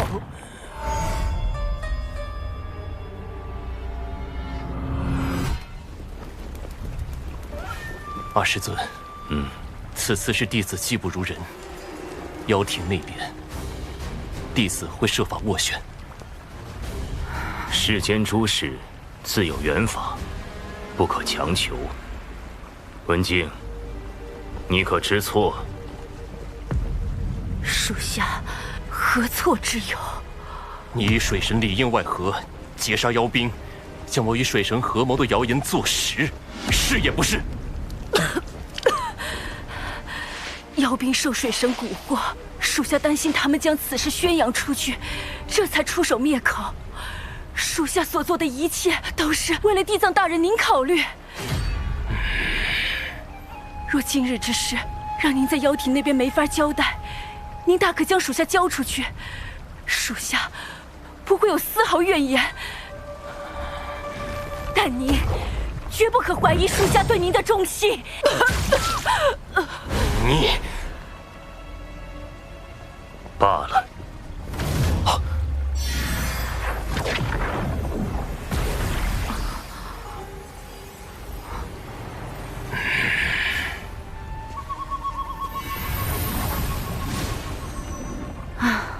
这水神倒也真够厉害的。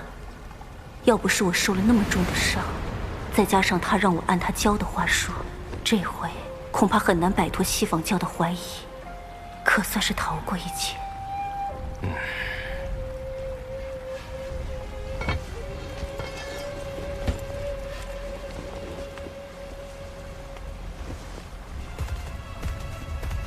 主人，文静真的没问题吗？我看不出一丝破绽，那就是没问题的意思喽。没有破绽，往往有两个可能：一是真的，二是装的，且装得天衣无缝。我希望答案是前者。若是后者，水神的智谋已到了极高的境界，我西仿教只恐……唉。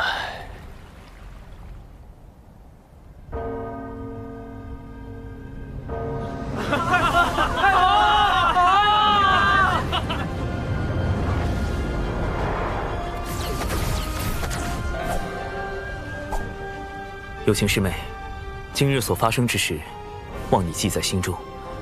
日后，我自会为你安排一条明路。玄雅定不负师兄期望。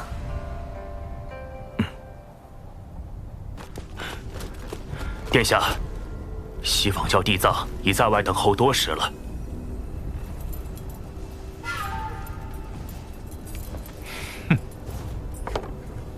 为了这枚妖帝印玺，我妖庭折损了多少妖兵？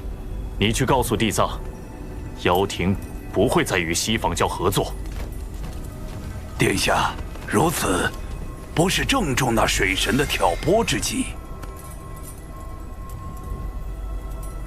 哼！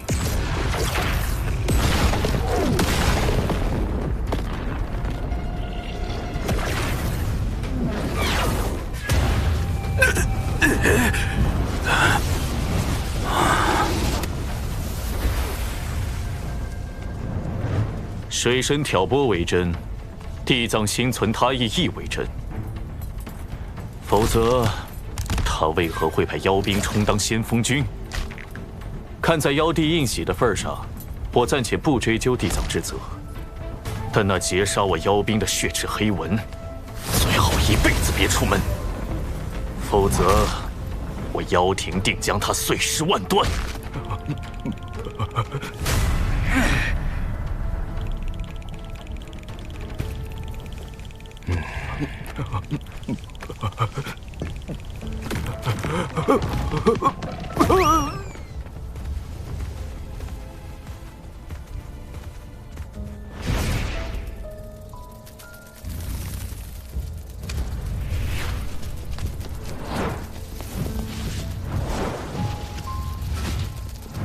此役实在冒险，能侥幸取胜，全凭你在其中助力。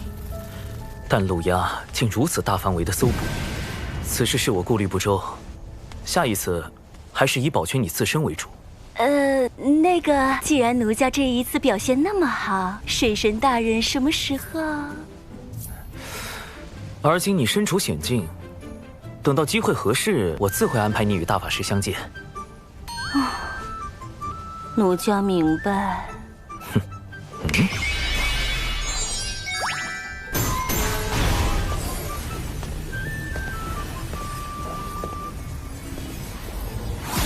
此物唤作周边，也叫谷子，乃是我老家的一种信物。好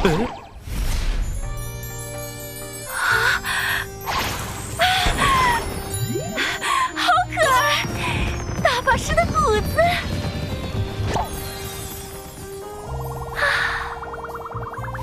奴家谢过水神大人。谷子，谷子。文静这边终于安置妥当了。渡仙门一役，小琼峰虽然没有受到波及，但仍需升级防护措施。又到了喜闻乐见的小琼峰击剑环节。我宣布，小琼峰2期改造工程开工。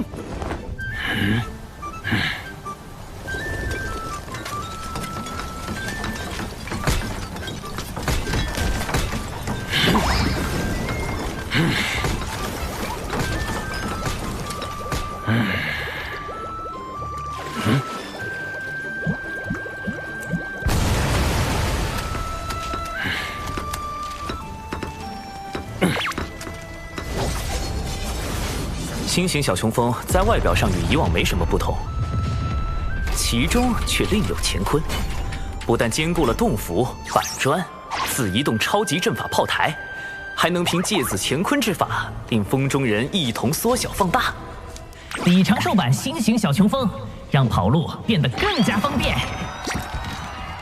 除此之外，一系列法宝也需要升级，尤其是从冉登那里打劫来的乾坤尺。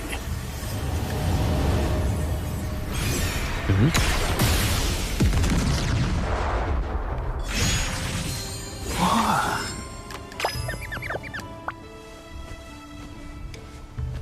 大劫将至，大妹让我们在岛上安心修行。你俩玩够了，就赶紧回去吧。大劫都还没赢呢，怕什么呀？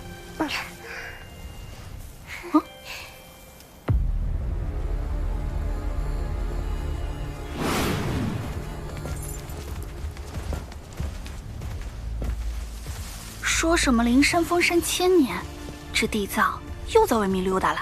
二妹三妹，几生疏否？否。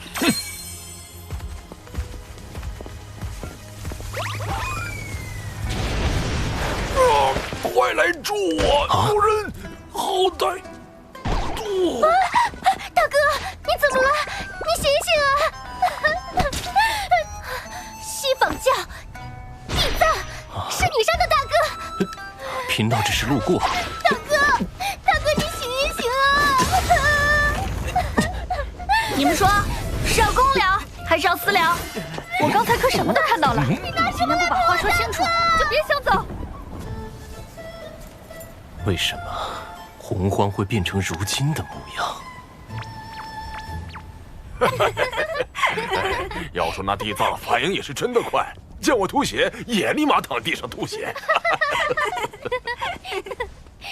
什么事情这样好笑？说来与我听听。和我们没关系，一切都是大哥的主意。就是。嘿，你们俩，大妹，你听我解释。公明老哥他们碰瓷地藏，虽说是恶习未改，但也算在无意中替我出了口恶气。你说的可是地藏派妖兵向人教仙宗出手，逼你本体现身一事。仙子知道。你的事情，我总是会多留意些。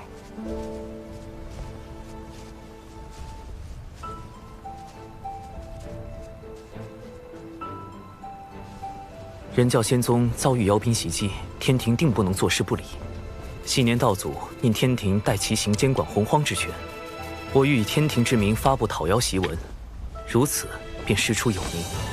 大劫将至，你虽在天庭行事，但也要小心。我近日总是心神不宁，怕是已有什么劫难应在我兄妹身上。2位妹妹，我能尽足3仙道，可大哥终究是我兄长。倘若劫难避无可避，我定会与你，我定会倾力相助。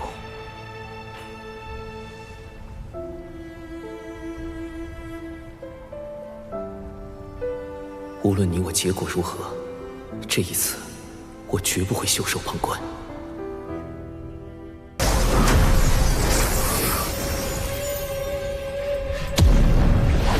天庭此举，无非是想逼我现身，再无法躲在暗处算计。水神心思狡诈，借机广招天兵，短短数日，便有不少炼气士投奔。原本无人在意的天庭，如今已有大兴之势。老臣惭愧，不能为殿下排忧解难。此次妖族折损太多，若要东山再起，只怕得找那位前辈了。伐妖檄文一发，陆压定有所动，让我趁机搞一波。敖乙，稍后你安排。陆压不识天数，妄图复兴妖庭，一旦发现陆压踪迹，即刻逮捕回天。陆压前辈有危险，盼前辈平安度过艰险，大吉大利。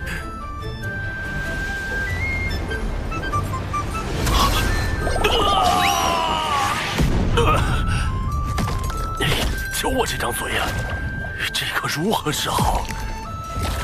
这种无缘无故遭灾的情形，为何又来了？莫非霉运是经周天运转，或是我妖族气运不足所致？得尽快请那位前辈出山。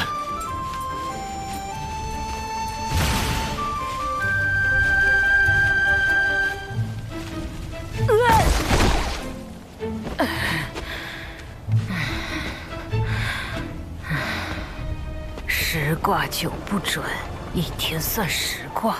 今天10卦用完了，客人改日再来。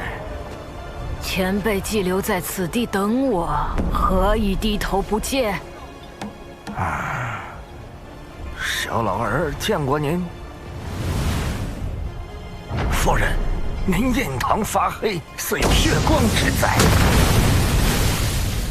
正是有这般灾祸，才来寻前辈指点一二。望前辈念在昔日旧情，帮一帮我。我跟您认识。我族被欺凌至此，前辈当真不愿助？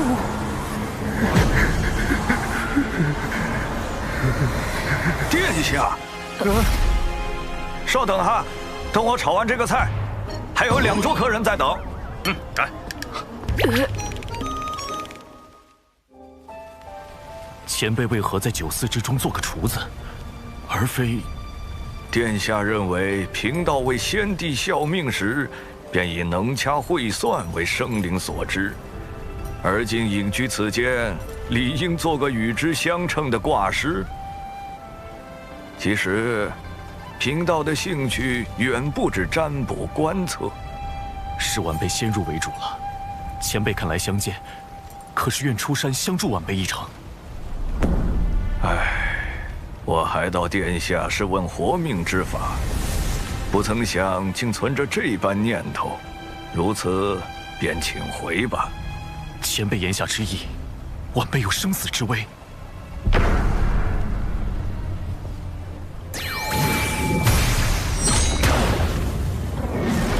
大祸不远矣！天庭水神千方百计害我，阻我妖庭复兴大业，望前辈救我。贫道曾见证百族不甘被巫族捕食，汇聚不周山顶，立妖庭与巫族争锋。但百族压过巫族后，却开始了无尽的征伐和奴役。妖庭败落是应得的因果。那些喊着复兴妖庭的家伙，不过是想借机行奴役之事。殿下莫要因此纠结前世。无数妖兵惨死在水神的谋算之中，如今天庭又广发讨妖檄文，妖族面临的是灭顶之灾，晚辈如何能放下？还望前辈帮一帮我，帮一帮妖族。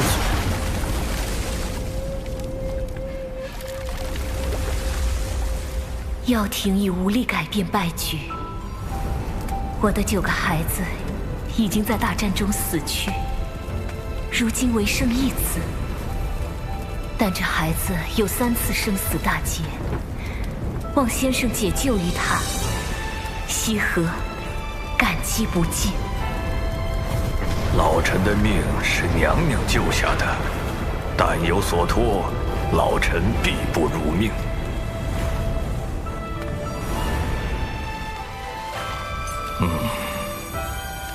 罢了，终归是欠先后几分情谊。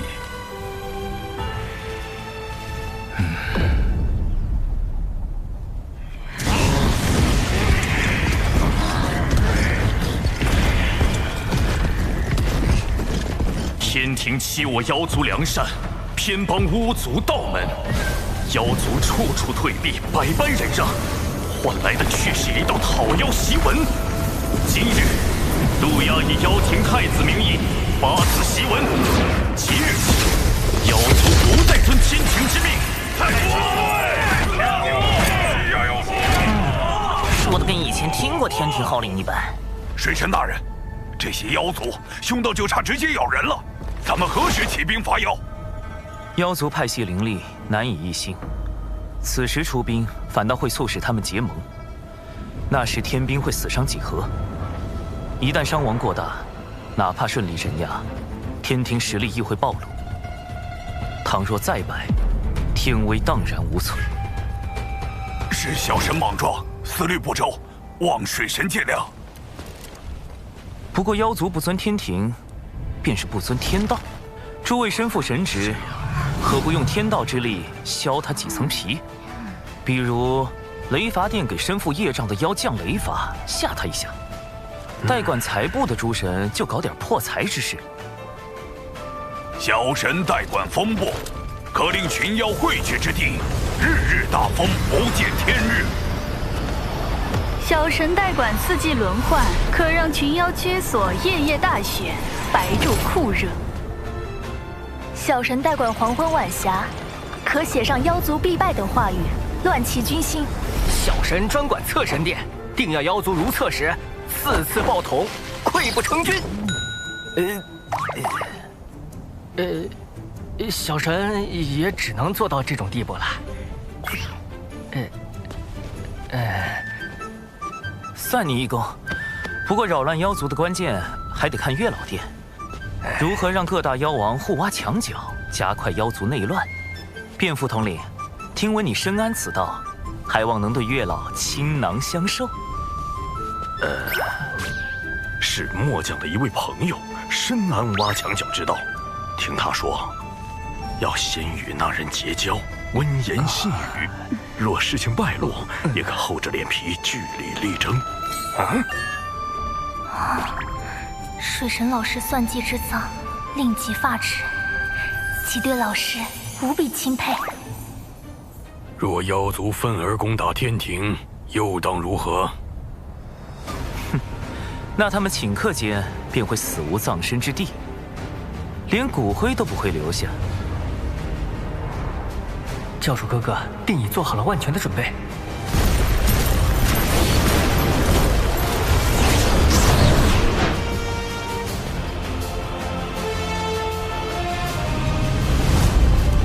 传令四海，整军待命，随时驰援天庭。是。都打起精神，我们是要给妖族送官，为水神大人助威。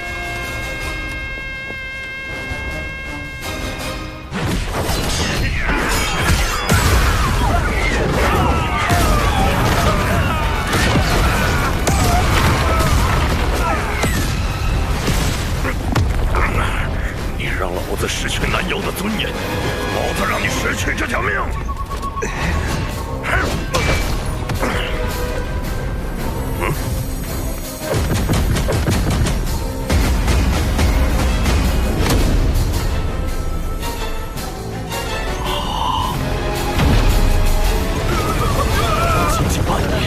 天庭便让妖族内部出现不少裂痕。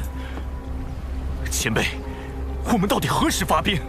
等到水神以为将妖族和殿下逼至绝境，才是出手的机会。你怀疑陆压的背后有高人指点？天庭大兴已成定局，迟早会清剿凶妖。陆压此时发讨天檄文，号召各路妖王抗命，不过是在提前激化双方矛盾。但他却又按兵不动，只抗命而非反天，就是给自己留了一条退路。但以陆压的行事作风，断不会想到这种以进为退的法子。所以妖族内部定然有一位能看到天地大势的高人，想保住陆压。大法师通晓洪荒大事，可知妖庭有什么大能尚存活于世？妖庭陨落后，妖族高手四散而逃，或藏匿北周深处，或去往洪荒之外，是生是死也未可知。若要说谁一定活着，我倒是想起一个，妖庭10大妖帅之一白泽。2大妖皇最为器重的那位谋臣。白泽本命神通是趋吉避凶，我与他也算交过2次手，每次刚动杀念，就被他逃了。这家伙是10大妖帅中唯一能避开因果，从巫妖大战全身而退的。这个白泽势必会给天庭带来不小的麻烦，可否请大法师出手将其除掉？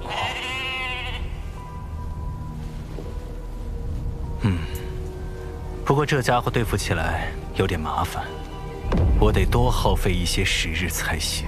或可利用白泽的神通阴阳逆转，引他入瓮。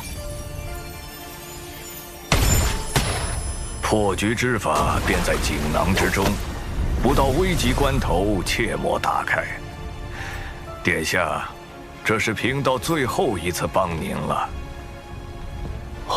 前辈要走？水神定已察觉到贫道，现在不走就真的走不了了。不过贫道还要再叮嘱殿下，切莫与水神为敌。玉帝忌惮您是忌惮妖庭太子，可水神自始至终要杀的是陆压，这有何分别？我与水神并无深仇大恨，他为何如此？水神此人，贫道始终捉摸不透。海神庙只有5、6座时，贫道就已无法看清他的根脚，可见他早有防范，且一日未曾懈怠。水神行事确实周全到令人发指。不止，水神善忍耐，且睚眦必报。当初您与金蝉合谋破开海眼，而后金蝉折于灵山，殿下伤于妖生山，地藏造谣道门半日不到，水神便串通3教大师兄逼西方教认错。逼上灵山，何尝不是3教大师兄有意促成？前辈对水神是否夸大其词了？贫道如今能告诉殿下的，便是水神修行至今，绝不超过500年。这怎么可能？此人天赋之高，谋算之深，非我等可及。且面皮于他如无物，宝物宝财如烟云。最让人钦佩的，便是见利而不忘义。贫道虽未与他打过照面，但仿佛神交已久。不可设法除掉水神吗？动他，最先落到你头顶的，不是太清圣人的太极图，也不是通天教主的清平剑，而是道祖的紫霄神雷。殿下莫要多问，贫道不敢沾他半点因果。若依锦囊所说行事，尚有一条活路。妖庭早已不复存在，望殿下放下执念，及时回头啊！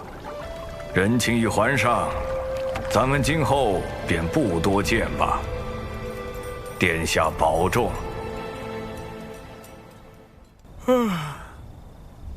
也不知道大法师能不能找到白泽。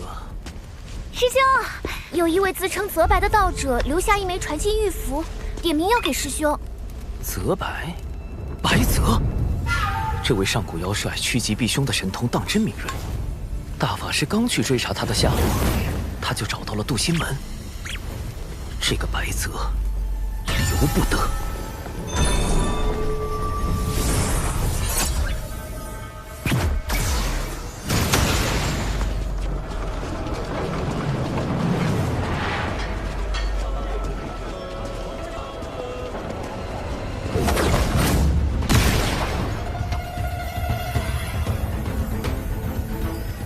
水神饶命！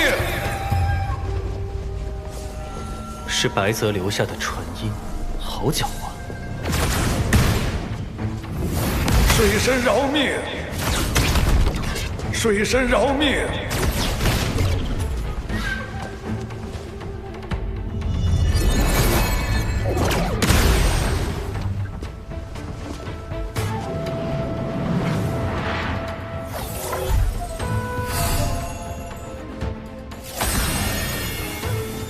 白泽这趋吉避凶的神通当真厉害，大法师刚去追查，求饶信就来了。师兄，这封信难道不是拿你的根脚来威胁吗？我倒觉得他真的是在求饶，他的威胁根本构不成。他点破我们根脚，我们就搬到兜率宫旁，与老君为邻。但我必会对他从忌惮转为恨，如此反倒断了他的活路。既是求饶，为什么不直接来找你呢？他不敢。以如今局势，我必杀他。送信求饶只是表明他的态度，他必有后招。如我所料不错，大法师此行应当会带来第2枚玉符。长寿，真被你猜对了。不妨再猜猜，玉符上说了什么？他要看看我的本事，也要让我看看他的本事。应当是要与我立下赌约，胜就听凭处置，败就放他一马。连打赌内容都被你料到了。不过，这赌局可与我们不利呀。白泽藏在洪荒最安全处，我们需在2刻钟内找到他，方为获胜。若按照拿到玉符的时间来算，还剩1刻钟。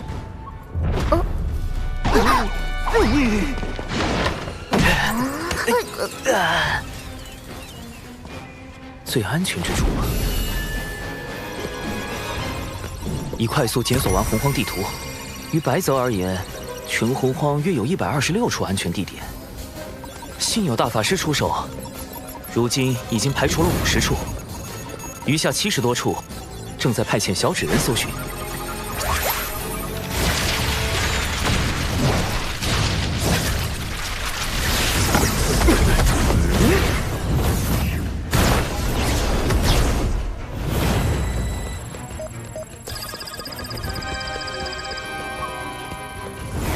师兄，时间不多了。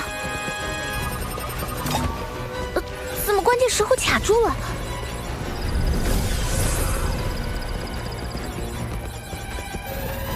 长寿，再不锁定地点，过去可就来不及了。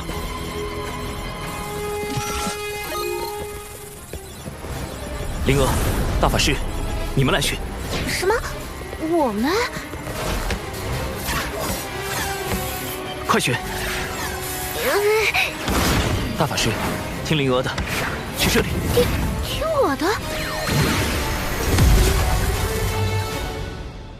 水神的思量在第10层，普通聪慧之人在第5层，而我本该与水神在高层角逐，但我主动退回第5层，以最不符合水神的思考方式，才能选定最安全之地。师兄，这个就是上古妖帅白泽吗？运气不错。你就是？还请大法师出手，扬了吧。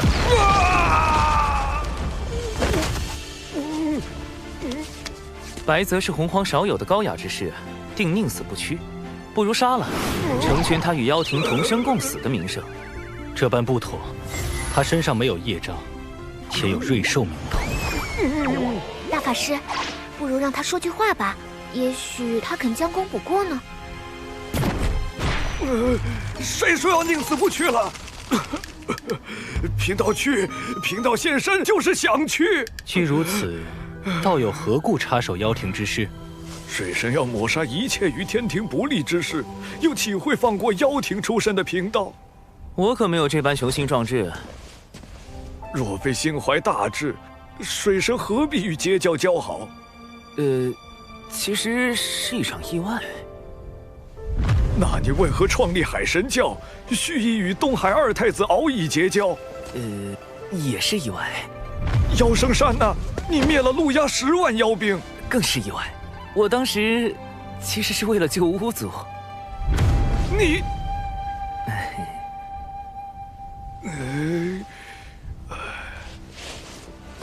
你之志向究竟为何？你不觉得在洪荒这般凶险之地，能安稳活着便已十分不易了吗？还要什么志向？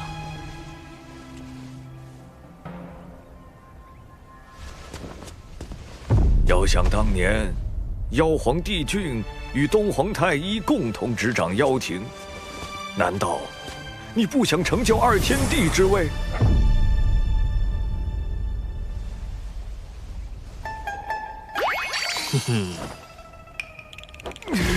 我枉费心机，设下此番赌约，本是心存辅佐明主之意，却不想你竟如此胸无大志。唉，道友，时代变了。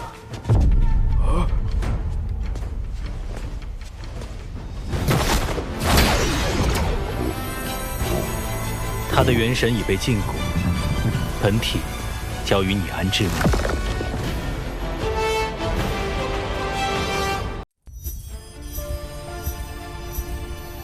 师兄，你究竟是怎么找到白泽的？后来又为什么听了我的呢？贫道也想知道。很简单，靠运气。啊！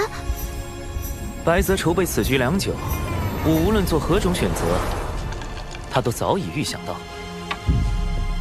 因此，我将最终决断交给了你与大法师。大法师当时并未思虑太多，而是抱着戏耍的心态，故我将大法师的选择放在可能性第2的选项。而灵娥这般聪慧但思虑难周全之人，给出的答案有3成可能是白泽的藏身之地。3成，这可不像你的性子。所以，此番能够找到白泽，全靠运气。嘿嘿。运气，水神之志非常人所能及，与我的较量更不可能只靠运气。他究竟是怎么找到我的？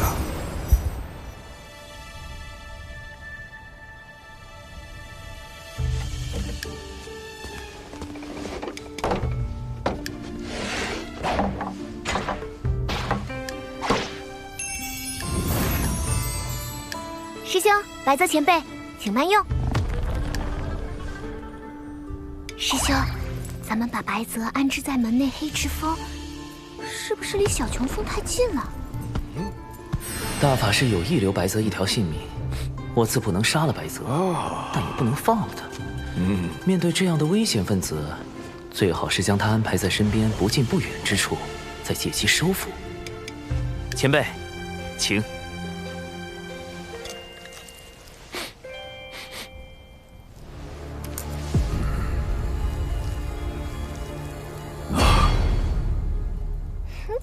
虽味不美，色不全，香过浓，但全是师妹对师兄的拳之心。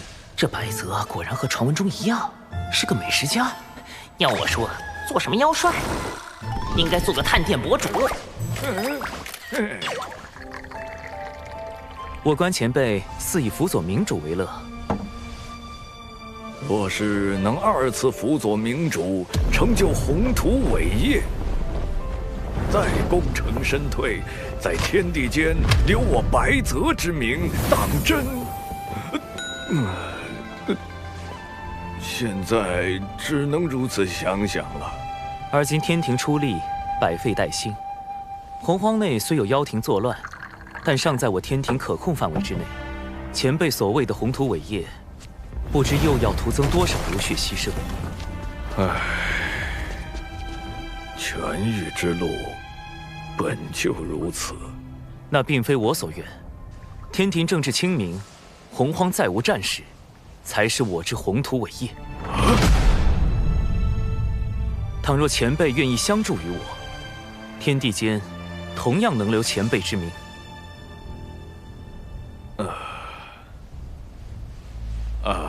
这鱼要是再浇一点，就更香了。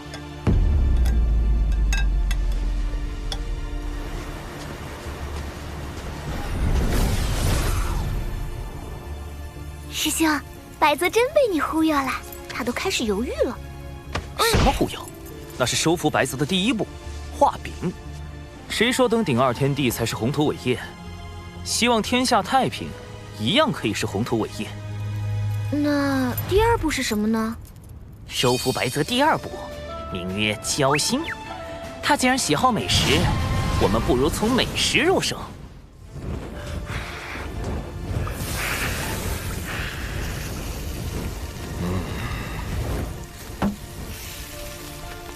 高端的食材往往只需最简单的烹饪。这道白泽烤鱼可是当年的妖庭名菜。今日既提到妖族，你我不如论一论当年妖庭之事。前辈以为，当年妖庭可救还是不可救？可救。那我便是不可救。前辈请。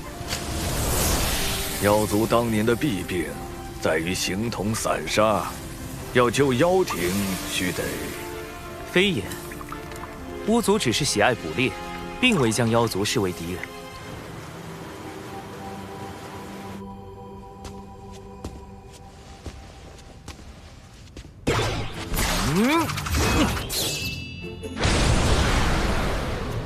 百族联合形成了今日的妖族，本无同族之共情，凭到何来对妖族背信弃义一说？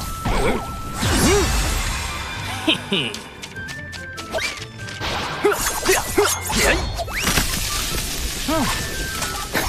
您既做了花匠，享受栽培花朵、观其盛放的乐趣，便要忍受花朵枯败、零落成泥的落寞。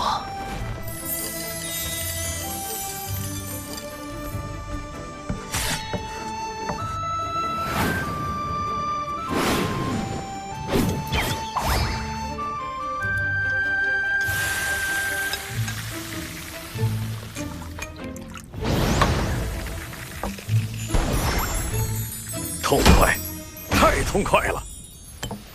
水神真乃知音也。贫道真是越来越好奇了。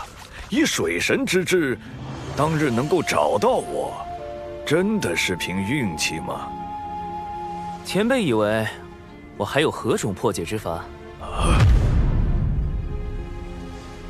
师兄，收服白泽的第3步是什么？没有第3步，或者说，第3步是一道考题，一道需由白泽亲自来完成的考题。